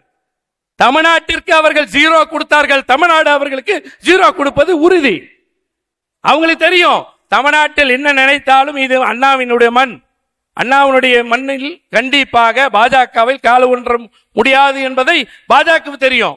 நாங்க யாரு தெரிஞ்சுக்கணும்னு நினைக்கிறோம்னா, இதோ இருக்கிறாங்களே எங்க நண்பர்கள், எங்க பங்காளி, அவங்க தெரிஞ்சுக்கணும்னு தான் நாங்க ஆசைப்படுறோம். ஐயா, அவங்களோட பார்த்து போவோங்க, பூச்சாண்டியோட போகும்போது கவனமா போங்க, உங்களை போர்வை போத்து கொண்டு போயிட்டு எங்க படுகொலியில தள்ளிட போறாங்க அப்படின்னு சொல்லி அவங்கள எச்சரிக்கைப்படுத்துறோம். அவங்களையும் சேர்த்து. ஆமாங்க, பீகார்ல 4 மாசத்துக்கு முன்னாடி முதலமைச்சர் அவங்க மட்டும்தான் 10 முறை முதலமைச்சரா இருந்த அவங்க நிதிஷ்குமார். அதிமுக மட்டும்தான் இன்னும் திமுகவோட கூட்டணி சேராம இருக்கு. அவங்களையும் சேர்த்துக்க போறீங்க. ஏங்க, ஏற்கனவே வந்தாச்சு, அண்ணன் ஓபிஎஸ் வந்துட்டாரு, எல்லாம் இருக்கிறவங்க எல்லாம் கூட வந்துட்டாங்க. ஐயப்பன் நாங்க உக்காந்துக்கிட்டு சட்டப்பேரவையிலே ரெட்டையில ஜெயிச்சவரே சுட்டாரு, ஸ்டாலின் தொடரட்டும், தமிழ்நாடு வெல்லட்டும் அறிவிச்சுட்டு போயிட்டார். அப்ப அதிமுகவும் இதே நிலையில் தான் இருக்கிறது. மேடையில் இவர்கள் பேசிக் கொண்டிருக்கிறார்கள். அதிமுக தொண்டர்கள் திமுகவை ஆதரவு தெரிவிப்பதற்கு தொடங்கிவிட்டதனுடைய விளைவுதான் 2019 தொடங்கின தேர்தல். இன்னி வரைக்கும் திமுக மட்டும்தான் வெற்றி பெற்று வருது. இன்ன வரைக்கும் நடக்கிற தேர்தல்ல ஒரு தேர்தல கூட எடப்பாடி பழனிசாமி அவர்கள் வெற்றி பெற முடியவில்லை. காரணம், அதிமுகவினுடைய வாக்கு வங்கி சரிந்து விட்டது. அதிமுக தொண்டர்கள் நீங்க வந்து விட்டார்கள். திரு முஸ்தபா, 2026 சட்டமன்ற தேர்தல் டெல்லி வெர்சஸ் தமிழ்நாடு அப்படின்னு திமுக கட்டமைத்து இருக்கிறது. இதுல திமுக வெர்சஸ் தாவேகா அப்படின்னு சொல்வதற்கான ஸ்பேஸ் எங்காவது இருக்கா, இடம் எங்காவது இருக்கா? இல்லை, அவங்க அப்படி தான் சொல்லுவாங்க சார். டெல்லி வேஸ், ஏன்னா டெல்லி வந்து பார்த்தீங்கன்னா 234 தொகுதியில் சானவாசன் சொன்ன மாதிரி 150 தொகுதி பாஜக இங்கே ஜெயிக்க போகுது. அதான் களமாக இருக்குன்னு அவங்க நினச்சிக்கிட்டு அதை பேசுகிறாங்க. ஒன்று நான் முடிச்சிடறேன் சார். என்னன்னு கேட்டிங்கன்னா, நம்ம அபுபக்கர் தம்பி ஒரு வார்த்தை சொன்னார். என்னன்னு கேட்டிங்கன்னா, நாங்கள் வந்து பார்த்திங்கன்னா தனியாக நிற்கிறோம், அவங்க தனித்து விடப்பட்டவங்க. யார் தனித்து விடப்பட்டவங்கன்னு சொல்லி கடந்த கால வரலாறுலாம் எடுத்து அண்ணன் பார்க்கணும். சீமான் என்ன சொன்னாங்கன்னு சொல்லி, இலை மலரும், ஈழம் மலர்ந்தால்தான் இலை மலரும் சொன்னவர் தான் சீமானன். திமுகவையே விமர்சிக்கலைன்னா அந்த குடும்பத்திலேயே பிறந்தவன் சொன்னவர் தான் சீமானன். சரியா? அன்னைக்கு பெரியாரை மாற்றி பேசிட்டு இன்னைக்கு பெரியாரை அங்கே புகழ்ந்து பேசிட்டு இன்னைக்கு மாற்றி பேசினவர் தான் சீமானன். அதெல்லாம் தாண்டி 2 பேர்கிட்டையும் போக முடியாது. நம்ம முதலமைச்சர் ஆக முடியாது, நம்ம சட்டமன்றத்துக்கும் பாராளுமன்றத்துக்கும் போக முடியாது. என் தம்பி வந்துட்டான் பாரு, வந்தா துணை முதலமைச்சர் சொன்னவர் தான் சீமானன். அங்கேயே நடக்கலையா? மைக்க போட்டாப்புல, மைக்க பிடிச்சிட்டா எனக்காக தான் வாக்கு சேகரிக்க வந்தார் சொன்னவர் தான் சீமானன். அப்ப யார் வந்து பாத்தீங்கன்னா தனியா நின்னவர், யார் வந்து தமிழ்நாட்டு மக்களால் தனித்து விடப்பட்டவர் அபுபக்கர் புரிஞ்சுக்கணும். புரியுதா உங்களுக்கு? களம் அதுதான். அண்ணா நான் முடிச்சிடறேன். 2026 தேர்தலை நாங்க சந்திக்க போறோம். புரியுதா? நீங்க வந்து சனாதன எதிர்ப்புன்னு பேசக்கூடிய நாம் தமிழர் தான் இன்னைக்கு பிராமண கடப்பாரை தூக்கிட்டு வந்து பாஜக வாக்கு சேகரிக்கிறீங்க. RSS மேடையில பிரச்சாரம் பண்றீங்க. நீங்க பேசுறீங்களா பாஜகவை பத்தி? முழுக்க இவர்கள் கேட்கக்கூடிய அந்த சித்தாந்தம் கொள்கையை தமிழ்நாட்டு மக்கள் பார்த்துட்டாங்க சார். பாஜகவை விஜய் எதிர்க்காம இந்த தேர்தலை எதிர்கொள்ள முடியுமா? எடுத்துட்டு தான் இருக்கிறோம். சொல்ல வரேன்னு என்னன்னு கேட்டீங்கன்னா, இன்னைக்கு அவங்களுக்கு என்ன பிரச்சனைன்னு கேட்டீங்கன்னா, விஜய் அவர்கள் வந்துட்டாரு, அப்படியே டீ ப்ரோமோட் ஆகி 3 விழுக்காடு வர போறாங்க. அதுல ஒரு கொதிப்பு தான் இவ்வளவு தூரம் வந்து பாத்தீங்கன்னா இங்க தாங்கி பிடிச்சி பேசிட்டு இருக்கிறாங்க. நான் பாக்குறேன், முடிச்சிடுறேன். பாஜக சொன்னார் நம்ம நாகராஜ் சார், ஈரான் முஸ்லிம்களுக்கு பாதுகாப்பு பார்த்தீங்களா, சவுதி முஸ்லிம்களுக்கு பாதுகாப்பு பார்த்தீங்களா, துபாய் முஸ்லிம்களுக்கு பாதுகாப்பு பார்த்தீங்களா, ஏன் பாகிஸ்தான் முஸ்லிம்களுக்கு பாதுகாப்பு பார்த்தீங்களா? ஏங்க, இந்தியாவில் வாழக்கூடிய இந்து மக்களுக்கு மணிப்பூர்ல அவங்களோட பாதுகாப்போட லட்சணம் என்னங்க? உங்க பாதுகாப்போட நிர்வாகம் என்ன? சரி, நாங்க என்ன கொள்கை வச்சிருக்கிறோம்? எங்க கொள்கையை எதிர்க்கிறீங்க. எங்களுக்கும் உங்களுக்கு என்ன வித்தியாசம்? தாவேகா கொள்கை புர்கா போட்டா அடிக்கிற கொள்கை தாவேகா கொள்கை கிடையாது, பாஜகவோட கொள்கை. தாடி வைக்க அடிக்கிற கொள்கை பாஜகவோட கொள்கை. புரியுதா சார்? நீங்க வந்து ஜெய் ஸ்ரீராமன் சொல்லணும்னு சொல்லி அடிக்கிற கொள்கை பாஜகவோட கொள்கை. முஸ்லிம்களை வந்து இந்த நாட்டை விட்டு பாகிஸ்தானுக்கு நாடு கடத்தணும்னு சொல்றது பாஜகவோட கொள்கை, எங்க கொள்கை கிடையாது. முழுக்க நான் கேட்கிறேன், இங்க இருக்கக்கூடிய இந்து மக்களும் கிறிஸ்தவ மக்களும் நாங்க வந்து ரொம்ப சுகபோகமா வாழ்றோம்னா, இப்ப சார் கிறிஸ்துமஸ்ல கிறிஸ்டின் மக்களை போட்டு அடி நடிச்சிங்களே, இதுதான் பாஜகவோட கொள்கையா? இதை தான் நாங்க சொல்றோம். பாஜக நாட்டுக்கு மட்டும் கேடு கிடையாது, மனித குலத்துக்கே கேடு. அந்த பாஜகவோட கொள்கைக்கும் எங்களுக்கும் உடன்பாடு கிடையாது. கொள்கை ரீதியான எதிரி நாங்க சொல்றோம். இல்ல, ஏன் எதிர்க்க மாட்டேங்கிறார்? தனிப்பட்ட அடிப்படையிலையும் விஜய்க்கு பாஜக சிக்கலை ஏற்படுத்துகிறது. நீங்களும் பாஜக கொள்கையை எதிர்க்கிறீங்களா, விமர்சிக்கிறீங்க இல்லையா? ஏன் விஜய் எதிர்க்க மாட்டேங்கிறார்? விஜய் சொன்ன வார்த்தையை நான் பதிவு சொல்றேன். அவர் சொன்ன வார்த்தை, மோடிஜி தமிழ்நாட்டுக்கு நீங்க அலர்ஜின்னு சொன்னவர் விஜய். பார்த்தோமா இல்லையா? தமிழ்நாட்டில் வந்து பாத்தீங்கன்னா தாமரையில கூட தண்ணி ஒட்டாதுன்னு சொன்னவர் விஜய். ஏன் பாஜக எதிர்க்கலன்றீங்க? எஸ்ஆருக்கு வந்து பாத்தீங்கன்னா பாஜக எதிர்த்து பேசினவர் விஜய். வக்போர்டுக்கு பாஜக எதிர்த்து பேசின விஜய். கீழடிக்கு பாஜக எதிர்த்து பேசின விஜய். இந்தி திணிப்புக்கு பாஜக எதிர்த்து பேசின விஜய். தொடர்ச்சியாக தமிழ்நாட்டு மக்களுக்கு என்ன இடையூற பாஜக செய்யுது அங்க தொடர்ச்சியா எதிர்த்து கொண்டிருக்கும் சொல்லக்கூடிய விஜய். நாங்க பாஜக எதிர்க்கிறோம். ஒண்ணு. ரெண்டா என்னன்னு கேட்டீங்கன்னா, நான் நாகராஜ் சார்ட்ட விளக்கம் வாங்கிட்டு நான் உங்கள்கிட்ட வந்துடுறேன். பாஜகவின் கொள்கையை ஏன் விமர்சிக்கிறீங்க? ஒரே ஒரு குறை சொல்ல முடியுமா பாஜக பத்தின்னு கேட்டீங்க. குறை சொல்லிட்டாரு முஸ்தபா. இல்ல சார், அவரு சொல்றது எல்லாமே திரும்ப திரும்ப மணிப்பூர் பிரச்சனைய, ஈரான் பிரச்சனைய பேசுறாரு. நான் எங்க கேட்கிறேன், இந்தியாவில் பாஜக ஆட்சிக்கு வந்ததுக்கு அப்புறம் சிறுபான்மை மக்கள் மகிழ்ச்சியோடு வாழுகிறார்கள். அங்கொன்றும் இங்கொன்றும் நடக்கிற விஷயங்கள் அது காங்கிரஸ் ஏற்படுத்துகிறது, வேற கட்சிகள் ஏற்படுத்தும் கூட சொல்லலாம். நரேந்திர மோடி அவர்களை பொறுத்த வரைக்கும் இன்றைக்கும் கிறிஸ்தவருடைய நிகழ்ச்சிக்கும் செல்றாரு, இஸ்லாமிய நிகழ்ச்சிக்கும் செல்றாரு, இந்துக்கள் நிகழ்ச்சிக்கும் வாழ்த்து சொல்றாரு. குஜராத்ல 2000 முஸ்லிம்கள் இறக்கும் போது அவர் தான் ஆட்சியில் இருந்தார். அவர் தான் ஆட்சியில் இருந்தார். அவர் தான் முதலமைச்சரா இருந்தார். ஆமாங்க, புரியுதா உங்களுக்கு? அப்ப வந்து பாஜக வந்ததுக்கு அப்புறம் ஒண்ணும் நடக்கலாம் சொல்ல முடியும். மாட்டு இறைச்சியை வச்சு ட்ரெயின்ல ஒருத்த கறியை கொண்டு போனா அடிச்சு சாவடிச்சது பாஜக. அவர் முதலமைச்சராக இருந்த அந்த குஜராத்ல தான் 25 ஆண்டு காலம் தொடர்ச்சியாக பாஜக ஆட்சி செய்து வருகிறது. 30% சிறுபான்மை மக்கள் அங்க இருக்கிறாங்க. நீங்க போய் பாருங்க. அவங்க சொல்றாங்க, சிறுபான்மை மக்கள் சொல்றாங்க, நாங்கள் வாழ தகுதியான இடம் குஜராத். நான் சொல்லிங்க, சிறுபான்மை மக்கள் சொல்றாங்க. நீங்க தமிழ்நாட்டுல உங்களுடைய தலைவர் சொல்றாரு பாஜக கொள்கை எதிரிங்கிறாரு. என்ன கொள்கைன்னு நான் கேட்கிறேன் திரும்ப திரும்ப. நாட்டை வலுப்படுத்துவது கொள்கைக்கு எதிரானதா? பொருளாதாரத்தை மேம்படுத்துவது கொள்கைக்கு எதிரானதா? மக்களுக்கு, எல்லா மக்களுக்கும் வாழ்த்து சொல்வது பண்டிகைகளுக்கு கொள்கைக்கு எதிரானதா? நீங்க திமுகவை பின்பற்றுறீங்கல்ல, அரசியல் எதிரின்னு சொல்றீங்கல்ல, திமுக கொள்கையை அத்தனையுமே ஏற்றுக்கொள்கிறீர்களா? எதை செய்தார்கள் திமுக? சரி, திருப்பரங்குன்ற விஷயம், உங்களுடைய தலைவர் விஜய் இருக்காரு. திருப்பரங்குன்றத்தில் ஒரு அநீதி இழைக்கப்பட்டது இந்து மக்களுக்கு, குரல் கொடுத்தாரு அவங்களுடைய விஜய். அவர் ஒரு சார்பு தானே, ஒரு மக்களுக்கு தான் இருக்காரு.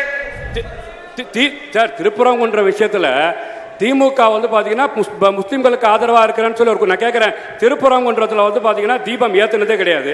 இன்னைக்கு தீபம் ஏத்தணும் RSS அரசியல் ஸ்டாண்ட் அடிக்குது. இங்க இஸ்லாமியர் வாக்க திமுக அறுவடை செய்யணும், அங்க இந்து வாக்க RSS. அதான் சொல்றேன், பாஜக இங்க மத கலவரத்தை உண்டாக்கி ஆட்சி பிடிக்கும் நடக்குது. திமுக இதுக்கு வழிவகுத்து கொடுக்குது, முதுகு பின்னாடி RSS விடுது. அததான் 2 பேரும் கள்ளக்குடின்னு வச்சிருக்காங்க. இதுதான் மோசமான அரசியல் நான் சொல்றேன். நண்பரே, ஒரு நிமிஷம். நீங்க ஒரு கலவரத்தை சொல்லுங்க. கடந்த 12 ஆண்டு காலத்துல காங்கிரஸ் ஆட்சி நம் முடிஞ்சதுக்கு அப்புறம் மும்பை வெடிகுண்டு எங்க நடந்தது? மாலேகான் வெடிகுண்டு எங்க நடந்தது? அஜ்மூர் வெடிகுண்டு எங்க நடந்தது? மாலேகான் வெடிகுண்டுல அந்த நபர் MP ஆனது எங்க? நான் கேக்குறேன் சார், குஜராத்ல பல்கிஸ் பானுவ 11 பேர் சேர்த்து வன்கொடுமை செஞ்சு பாலியல் பலாத்காரம் செஞ்சு இறந்தாங்களே, அந்த தீர்ப்பு எங்க போச்சு? காஷ்மீர்ல ஆசிஃபான் ஒரு பெண்ணு கோவில் கருவறையில வச்சு நீங்க பாலியல் பலாத்காரம் செஞ்சு சாவடிச்சீங்களே, அது எந்த ஆட்சி நடந்தது? எந்த ஆட்சியில நடத்தப்பட்டது? பேசுவோம். ஒவ்வொரு கேள்வியா நான் பாரு.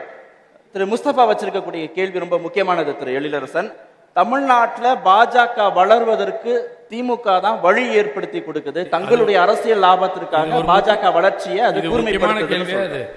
எவ்வளவு பெரிய கலவரத்தை ஏற்படுத்துறதுக்கு முற்பட்ட போது தமிழ்நாட்டின் முதலமைச்சர் நீதிமன்ற உத்தரவே கொடுத்தாலும் தமிழ்நாட்டில் கலவரம் ஏற்படுத்த முடியாது என்பதை தடுத்து காட்டியவர் எங்களுடைய முதலமைச்சர். சார், அதுல எதற்காக அது, எதனால் அது, என்ன வழக்கு, என்ன மரபுகள் இருந்ததோ அதைத்தான் பின்பற்றப்படும் என்பதைத்தான் உறுதிப்படுத்தியிருக்கார்.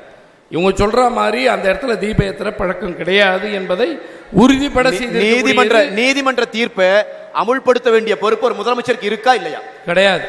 நான் சொல்றேன், இருங்க விளக்க இருங்க. ஒரு எம்எல்ஏ நீதிமன்ற தீர்ப்பை அரசு நடைமுறைப்படுத்த வேண்டிய அவசியம் இல்லைன்னு சொல்றாருன்னா இதுவே ஒரு காரணம் போது திமுக நீங்க நான் சொல்லவே இல்லை, நான் பதிலே சொல்ல, அதுக்குள்ள கல்யாணம் டக்குன்னு பதிவு பண்ணா எப்படி இது? அதாவது ஒரு நீதிமன்ற தீர்ப்பு என்பது மக்களுக்கு விரோதமாக மக்களிடம் கலவரம் ஏற்படுகிற பொழுது அதை குறித்து ரிவிஷன் போவதற்கு அரசுக்கு எல்லா உரிமையும் இருக்கிறது. Revision இருங்க நான் முடிக்க, நீங்க குறுக்கால வந்தா இப்படிதான். நான் கிடையாதுன்னு சொன்னா இல்லங்க, நீங்க கிடையாதுன்னு சொன்ன உடனே நீங்க தான் அவசரப்பட்டீங்க. நான் என் மேல குற்றச்சாட்டு போடுறதுக்காக வந்துடுறீங்க. இருங்க வந்துடுறேன். அதாவது மக்களுடைய அமைதியும் மக்களுக்கானதுதான் அரசினுடைய கடமை. நீதிமன்ற தீர்ப்பு வழங்குச்சுன்றதுனால எல்லாத்தையும் ஒத்துக்க முடியாது. ஏன் அப்படின்னா அதுக்கு அரசில் சட்டம் ஏற்றுகிற முறைப்பாடுகள் இருக்கிற காரணத்தினால் அதை ரிவிஷன் பண்ணக்கூடிய உரிமைகள் அரசுக்கு இருக்கிறது. எப்படி ஜல்லிக்கட்டு வந்துட்டு நீதிமன்றம் தடை விதிச்சுது, ஏன் அப்போ அதிமுக ஆட்சி அதை வந்துட்டு நிறுத்தி வச்சுட்டு சட்டத்தை திருத்தி ஜல்லிக்கட்டு உரிமையை வாங்கிட்டு வந்து நடத்தியே கட்டுவேன்னு சொல்லிச்சு? அப்போ நீங்கள் என்ன இப்போ உங்களுக்கு பிரச்சனைனா, இருங்க முடிச்சிடுறேன். நீங்கள் திரும்ப திரும்ப அதிமுக பாஜகவோட கூட்டணி வச்ச பிறகு நீட் தேர்வு வந்ததுக்கு காரணமே உச்சநீதிமன்ற தீர்ப்பை மீறி நாங்கள் நடந்துக்க மாட்டோம்னு அவங்க சொல்கிறத கேட்டு உங்களுக்கு பழகிடுச்சு. நீதிமன்ற தீர்ப்பை ஏற்றுக்கொள்வது என்பதும் நடைமுறைப்படுத்துவது என்பதும் அதை நிறுத்தி வைத்து கொஞ்ச நாள் கழிச்சு நான் ரிவிஷன் போடுவது என்பதும் ஒவ்வொரு தனி மனிதனுக்கு எந்த அளவுக்கு உரிமை இருக்கிறதோ அதே அளவுக்கு ஒரு அரசுக்கும் உரிமை இருக்கிறது. அந்த வகையில் நீதிமன்றம் கவனிக்கப்பட வேண்டியதை சுட்டிக்காட்டி இதில் இல்லை இப்படிதான் என்று சொல்வதற்கு அரசுக்கு உரிமை இருக்கிறது. அந்த வகையில் அதை தடுத்து நிறுத்தி மத கலவரங்கள் ஏற்படாமல், பிரிவுவாத அரசியல் ஏற்படாமல், வெறுப்பு அரசியல் ஏற்படாமல், கோதரா கொலை வழக்கை போல இன்னும் பல கலவரங்களைப் போல பாஜக முற்படுத்துவதை தமிழ்நாட்டில் நுழைய விடாமல் தடுத்திருப்பது திமுக அரசு. பாஜகவோடு கூட்டணி வைத்த பிறகு அதிமுகவுடைய நிலைப்பாடுகள் பாஜக சார்பு நிலையாக மாறிடுச்சு. திருப்பரங்குன்றம் உட்பட, நீட் உட்பட அப்படிங்கிறதும் அவருடைய பொலிட்டிக்கல் கொஸ்டின். இப்ப இது ஒரு பெரிய சிக்கல். முதல்ல இந்த திருப்பரங்குன்ற பிரச்சனையில அண்ணன் சொல்றது முற்றிலும் உண்மைக்கு மாறான தகவல். அது தவறு. எப்படின்னு நான் சொல்றேன். இப்ப ஜல்லிக்கட்டு பிரச்சனையை அண்ணன் ஒரு உதாரணமா காட்டுறாரு. நீதிமன்றம் தடை போட்டுச்சு. ஆமா, நீதிமன்றம் தடை போட்ட பிறகு மீண்டும் நீதிமன்றத்திற்கு போய் அல்லது சட்ட திருத்தம் செய்து அந்த சட்ட திருத்தம் வந்த பிறகுதான் ஜல்லிக்கட்டு அனுமதிக்கப்பட வேண்டுமே ஒழிய நீதிமன்றம் தடை போட்டிருக்கீங்க ஜல்லிக்கட்டு யாரும் நடத்தல. இவங்க ஐயப்பன் கோயில் பிரச்சனை கொண்டு வருவாங்க. அதிலும் அப்படித்தான். இதுல எந்த பிரச்சனை இந்தியாவுக்கு எடுத்தீங்கனாலும் நீதிமன்றம் தீர்ப்பு கொடுத்த உடனே ஒரு அரசு அதை அமுல்படுத்த வேண்டும். அதன் பிறகு அவங்க மறுபடியும் மேல்முறையீடு போல அதெல்லாம் உரிமை. ஆனா திரு ஸ்டாலின் அவர்களினுடைய அரசு திட்டமிட்டே தேர்தல் நெருங்கி வருகிறது, ஒரு மத கலவரத்தை இங்கே உருவாக்க வேண்டும் என்பதற்காகத்தான் இந்த பிரச்சனையை பெரிதுபடுத்தினார்கள், இதை பூகம்பப்படுத்தினார்கள். இதிலே அவர்கள் எதிர்பார்த்த ரிசல்ட் தமிழ்நாட்டில் வரல. மத கலவரம் எங்க வந்தது? மத கலவரம் வந்துதா? அதுதான் நீங்க இல்ல கேக்குறேன். நீங்க முற்படுறீங்க அவரோடு சேர்ந்துட்டு. நான் சொல்றது பாஜகவோடு சேர்ந்து அதிமுக நீங்க நீதிமன்றத்தை அமல்படுத்தல. இதே திருப்பரங்குன்றத்துல இந்துக்கள் போராட அனுமதி கேட்ட போது நீங்க ஏன் சார் 140 நீங்க தடை உத்தரவு இருக்கிற போது அதை மீறி இந்துக்கள் போராடுவதற்கு அனுமதி எது கொடுத்தீங்க? திருப்பரங்குன்றம் வழக்குல நீதிபதி கொடுத்த தீர்ப்பை ஏன் அமுல்படுத்தல அப்படின்னு மூச்சு முட்டை கல்யாண சுந்தரம், நாகராஜ் அமைதியா இருந்தாலும் கல்யாண சுந்தரத்துக்கு பொங்கிட்டு வருது. அதாவது நீதிமன்ற தீர்ப்பை மதிக்க வேண்டும் கட்டாயமாக.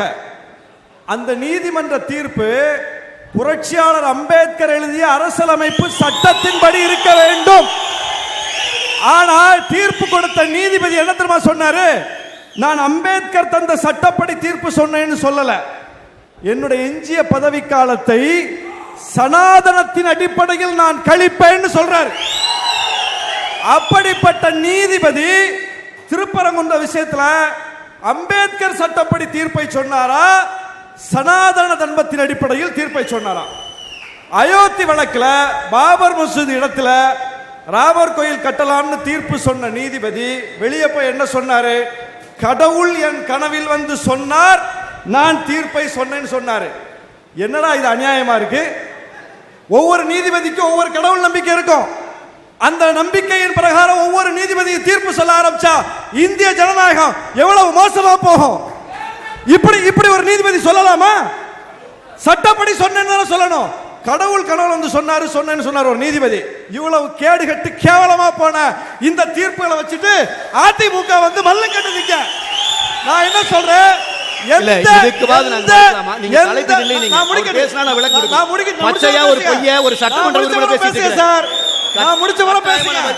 நீங்க பேசும்போது நான் குறுக்க வர மாட்டேன். நீங்க ஒரு மணி நேரம் விவாதம்ங்கிறது அப்படித்தான். நீங்க விவாதம்ங்கிறது தைரியம் இருந்தா பதில் சொல்லுங்க. அதை விட்டு போட்டு குறுக்க வர்றதுதான் இந்த சுற்றே. ரெண்டாவது சுற்றே குறுக்க வர்றதுதான். பேசி முடிச்ச முறை பேசுங்க. நான் என்ன சொல்றேன், திருப்பரங்குன்ற வழக்குல இதற்கு முன்னால் நான் என்ன சொல்றேன் இங்க பாருங்க, திருப்பரங்குன்ற வழக்குல ஜெயலலிதா அம்மையார் இப்படி செய்தார், ஸ்டாலின் வந்து அதை மாற்றி விட்டார். எடப்பாடி பழனிசாமி இந்த தூண்ல தீபம் ஏற்றினார், ஸ்டாலின் வந்து அதை மாற்றி விட்டார். கடந்த ஆட்சி காலங்கள்ல எல்லாம் தீபம் ஏற்றின இடத்தை விட்டுட்டு ஸ்டாலின் வந்து மாத்தி பண்ணிட்டாரு. எனவே நீதிமன்றம் அதை திருத்தி அமைத்து இந்த இடத்துல தீபம் ஏற்ற வைக்குதுன்னு தீர்ப்பு சொல்லியிருக்கா. எப்படி சொல்லியிருக்கு? காலங்காலமா ஏத்தின இடத்துல தானே முதல்வர் ஸ்டாலின் ஏத்திருக்காரு.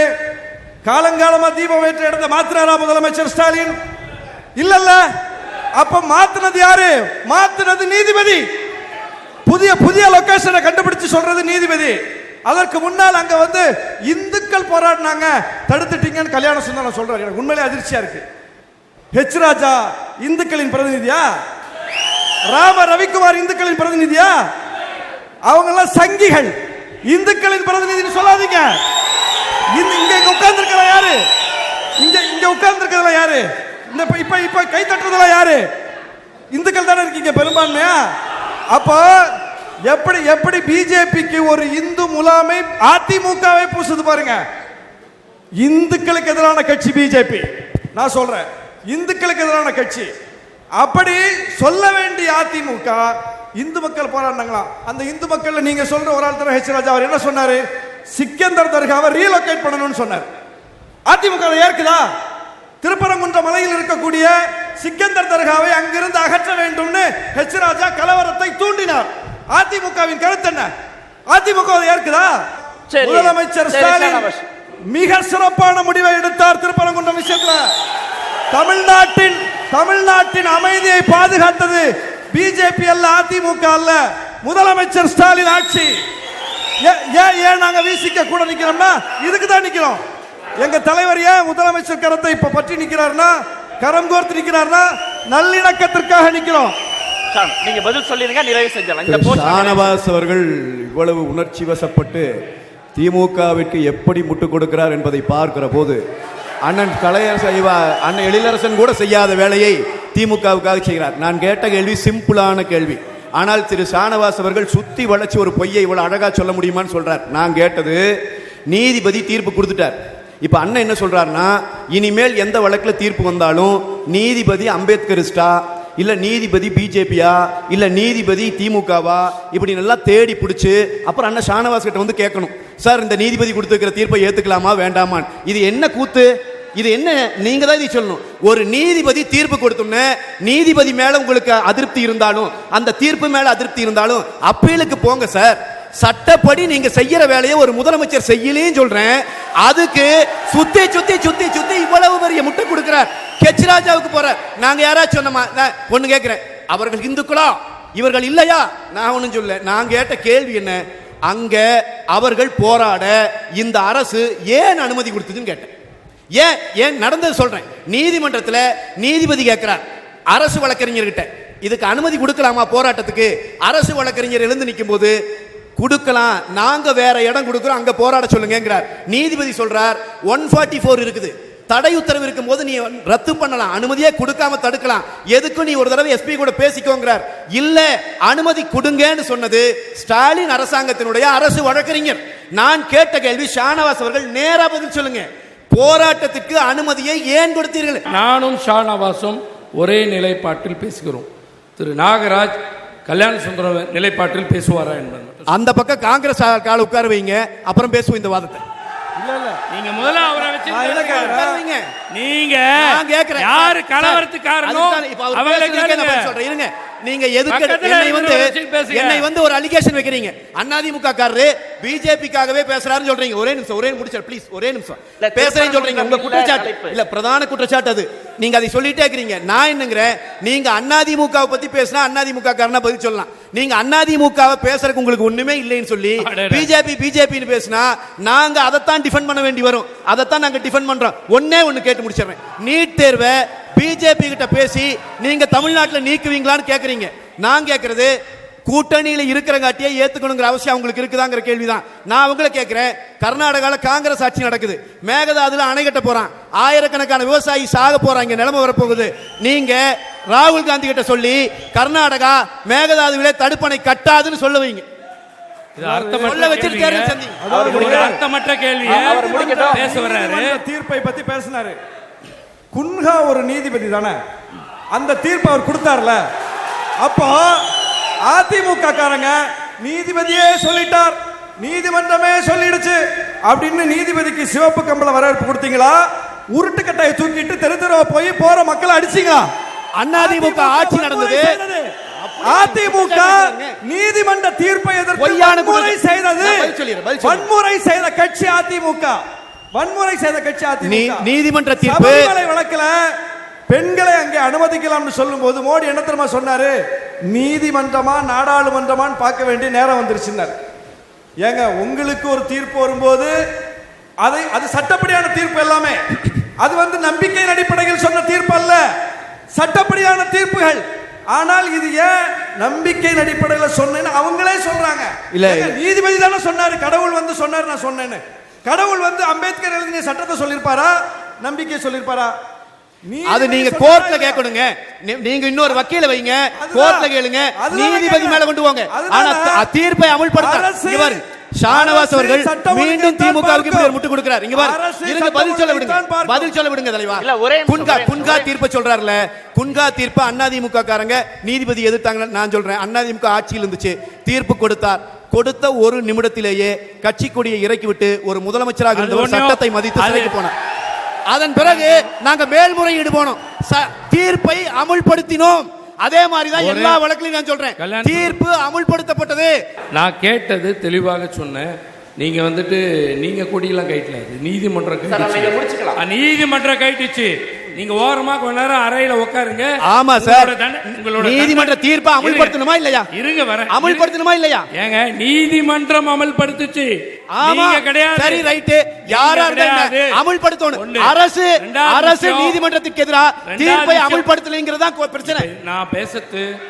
நான் சொல்றேன், பிரச்சனையிலிருந்து டைவர்ட் ஆகுறீங்க, பிரச்சனையை டைவர்ட் பண்ணாதீங்க. நானு ஆமா, நீங்க நீதிமன்றத்தில் வந்த தீர்ப்பை பற்றி பக்கத்தில் இருக்கிற நாகராஜ் பேசுனா அவரை பேசவே விடாம பாத்துக்கிற அளவுக்கு நல்ல பாதுகாவலரா இருக்கீங்க, மகிழ்ச்சி. இல்ல, அது பரவாயில்ல, அது தவறு கிடையாது, அவர் பேசுவாரு. நான் உங்களை கேட்டது, மேகதாதுல அணை கட்டுற காங்கிரஸ் அரசு இருக்கிறது, மாநில அரசு காங்கிரஸ் அரசு இருக்கிறது. அந்த காங்கிரஸ் கட்சிக்கு முதலமைச்சர் நேரா போய் தேர்தலில் ஓட்டு கேட்டிருக்கார் காங்கிரஸ் கட்சியில.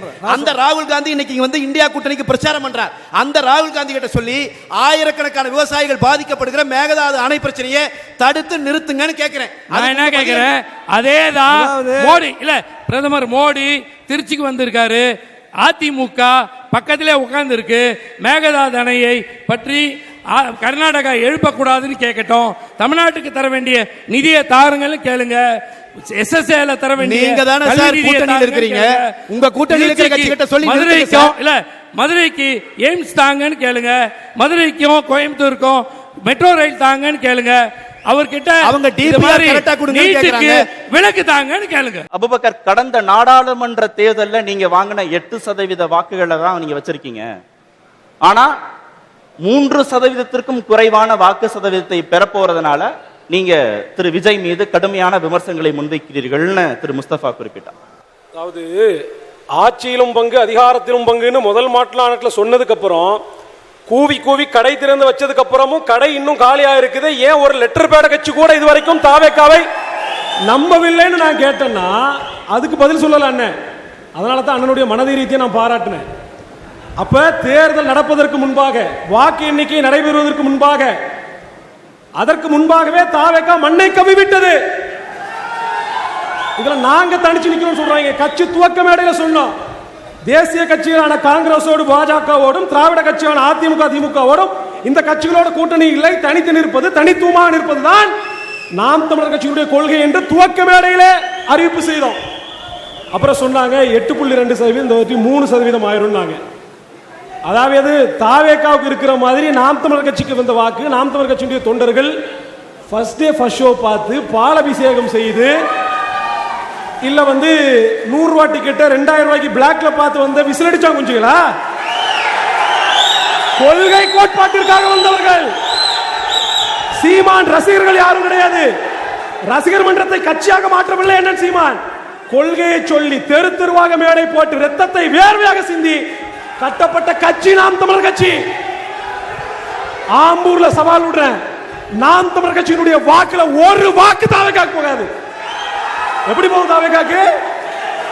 அப்புறம் சொல்றாங்க நிலைப்பாடை மாத்துறாங்க. பெரியார் ஈவேரா குறித்தெல்லாம் நாங்கள் பரிசீலனை செய்யறோம், மீள் பரிசீலனை செய்யறோம், அதுல இருந்து ஒரு தெளிவு கிடைக்குது, நிலைப்பாட்டை மாத்துறோம். நீங்க ஊழல் ஒழிக்க போறேன்றீங்க, ஊழல் ஒழிக்க போறேன்றீங்க, ஜெயலலிதா ஒரு ரோல் மாடல்ன்றீங்க. இதே விஜய் கருணாநிதி அவர்களுக்கு சிலை வைக்க வேண்டும் என்று பேசினாரா இல்லையா? அருள்நிதி, இன்பநிதி, உதயநிதி, தயாநிதி ரொம்ப பவர்ஃபுல் நேம்ஸ். கருப்பு சிவப்பு சைக்கிள்ல 2021 திமுகவிற்கு போய் ஓட்டு போட்ட நீங்க 21க்கு அப்புறம் ஏதோ ஞானோதயம் பிறந்து திமுக இன்னைக்கு எதிர்ப்பு. நீங்க கொள்கை எதிரி பாஜகன்றீங்க. சொந்த பிரச்சனைக்கு வாய் திறக்க முடியாமல் தவிக்கிறார். ஏன்னா டெல்லிக்கு போனா பாஜக அழுத்தம் கொடுக்கும். அப்ப சொந்த பிரச்சனையான ஜனநாயகன் படம் சென்சார் போர்டுக்கு எதிராக பேச முடியல, கரூர் விஷயத்துல சிபிஐக்கு எதிராக பேச முடியல. சொந்த பிரச்சனைக்கு பேசாத விஜய் மக்கள் பிரச்சனைக்கு பேச போறாராம், மக்கள் பிரச்சனையை தீர்க்க போறாராம். இல்ல அளந்து விடுறாரு பாருங்க. விண்வெளிக்கு சுற்றுலா பயணம் கூட்டு போவேன்னு மட்டும்தான் விஜய் சொல்லல. தங்கம் தருவான், 2500 ரூபாய் தருவான். அதாவது இது தமிழ்நாடு பட்ஜெட்டுங்க, அமெரிக்கா பட்ஜெட் இல்ல. தமிழ்நாட்டு பட்ஜெட்டுக்குள்ள எப்படிங்க சாத்தியம்? முஸ்தபா சொல்வாரா? இது தாவேக்கா. நீங்கள் சொன்னது முதலமைச்சராக தளபதி ஸ்டாலின் அவர்கள் வரும்போது தமிழ்நாட்டில் நீட் தேர்வு இருக்காது. இன்னைக்கு இருக்குதே, ஏன்னு கேட்கிறேன். அப்புறம் சொன்னாங்க ஒன்றிய அரசு தரல அப்படின்னு. தர மறுக்குது. அப்ப நீங்க என்ன சொல்லிக்கணும்? நாங்க தீர்மானம் போடுவோம், ஒன்றிய அரசுக்கு நெருக்கடியை கொடுப்போம்னு சொல்லி இருக்கணும். நீட் தேர்வை நாங்கள் நீக்குவோம், ரத்து செய்வோம், ரகசியம் தெரியும் சொன்னீங்க. அப்புறம் காங்கிரஸ் வந்து சொல்றாங்க காங்கிரஸ் விலக்கு தருதுன்றாங்க. அடிப்படை சிக்கல் நீட்டுக்கு எங்க? நீட்டுக்கு விலக்கு வேண்டும் என்பது ஒரு முதல் படி. கல்வியை மாநில பட்டியலுக்கு கொண்டு வர வேண்டும் என்பதுதான் நிரந்தர தீர்வு.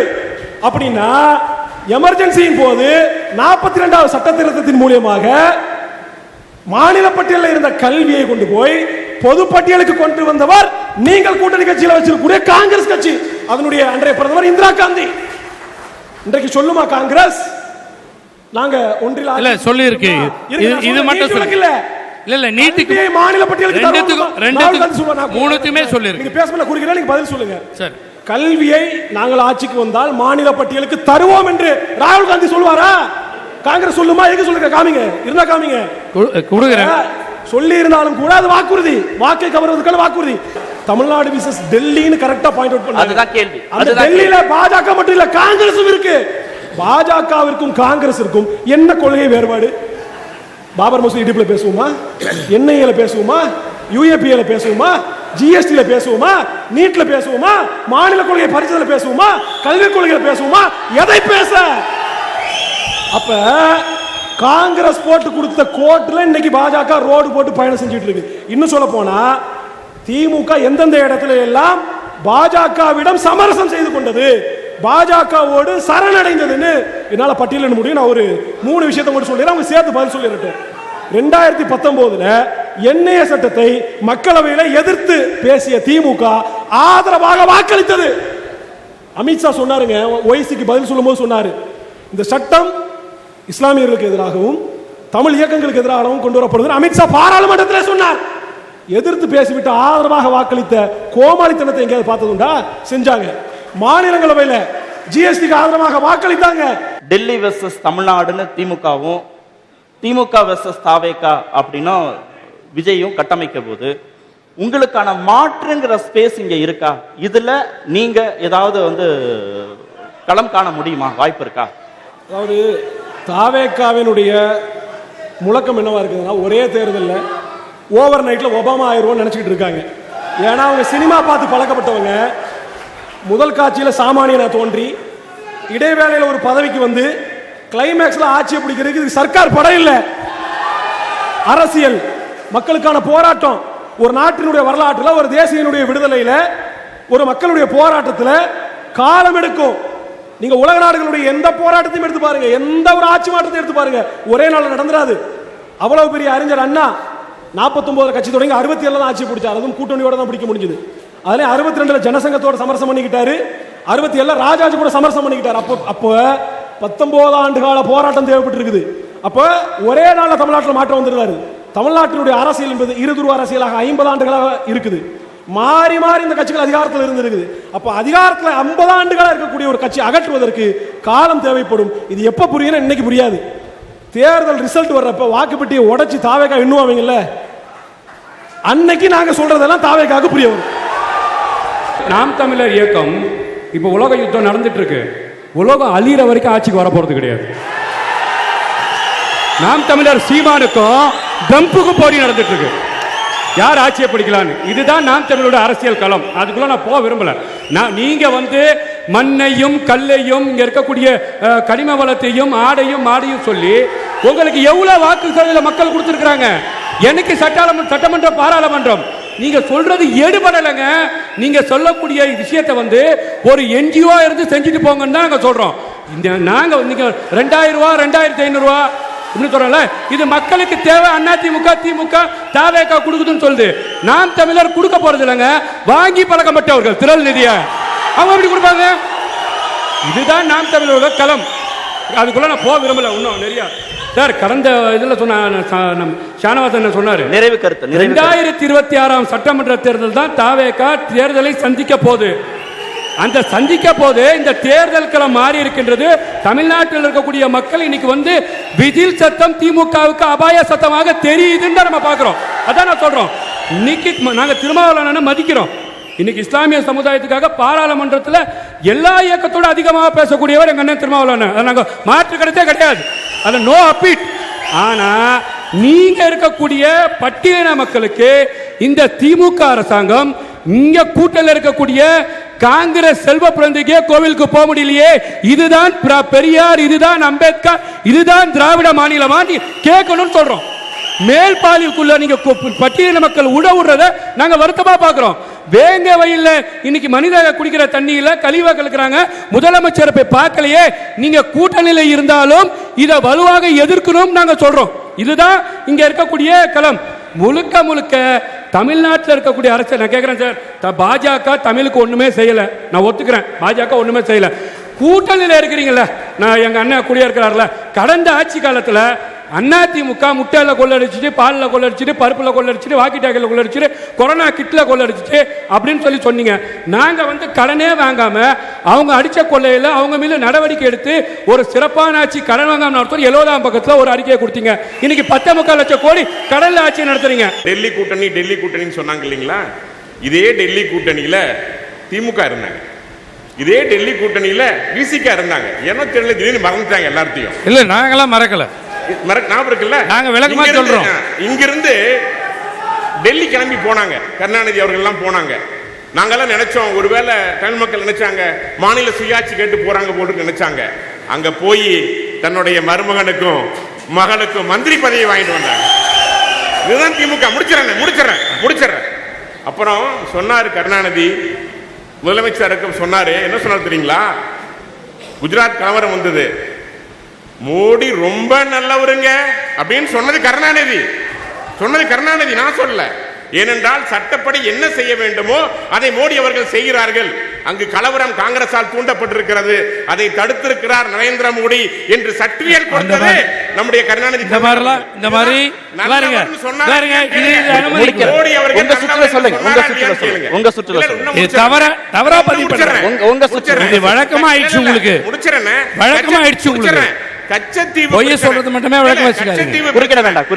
ஆரம்பிச்சது எத்தனை வருஷம் நீங்க காங்கிரஸ் தூக்கி பிடிச்சீங்க? 18 வருஷம் ஆட்சியில் இருந்தாங்க. கொடுத்துருங்க. நீங்க திருப்பி கொடுங்க. நாங்க இப்பயே கேக்குறோம், திருப்பி கொடுங்க. நீங்க காங்கிரஸ் கொடுத்ததா நீங்க எதிர்த்து வந்திருக்கீங்க. காங்கிரஸ் இதெல்லாம் தப்பு பண்ணிச்சோம், அதெல்லாம் திருப்பி கொடுத்துருங்க. அவ்வளவுதான் முடிஞ்சிடும். முடியும். நீங்க நிதியை பத்தி பேசுறீங்கல்ல, காங்கிரஸ் ஆட்சியில் கொடுக்கப்பட்டதை விட 3 மடங்கு நிதி. சதவீதத்தில் சொல்லுங்க. அமௌண்ட்ல கேட்கல, சதவீதத்தில் சொல்லுங்க. கேளுங்க, சதவீதத்தில் சொல்லுங்க. அதிக நிதியை தமிழ்நாடு கொடுத்திருக்கிறது. நீங்க சொன்னீங்கல்ல, உங்களுக்கு தெரியுமா? 5000 பணம் கொடுத்தாங்கல்ல மிஸ்டர் ஷானவாஸ், யார் பணம் தெரியுமா? பட்டியல் மக்களுக்கு மக்கள் ஒதுக்கப்பட்ட பணம். இல்ல, பீகாரை பார்த்து கொடுத்தாங்க. தவறான தகவல், 5000 ரூபாய் முடிச்சிடுறேன். 5000 ரூபாய் தவறான தகவல். 5000 ரூபாய் நிதி கொடுத்தாங்க இல்லையா? பட்டியலின மக்களுக்கு ஒதுக்கப்பட்ட நிதியிலிருந்து 5000 இந்த ரூபாய் மாதிரி பொய்யான தகவல், பொய்யான தகவலை பதிவு சார். ஒட்டுமொத்த இந்தியாவையும் கொள்ளையடித்துக் கொண்டிருக்கக்கூடிய பாஜக நீங்க என்ன நினைவு சொல்றீங்க? என்ன ஆதாரம்? என்ன ஆதாரம்?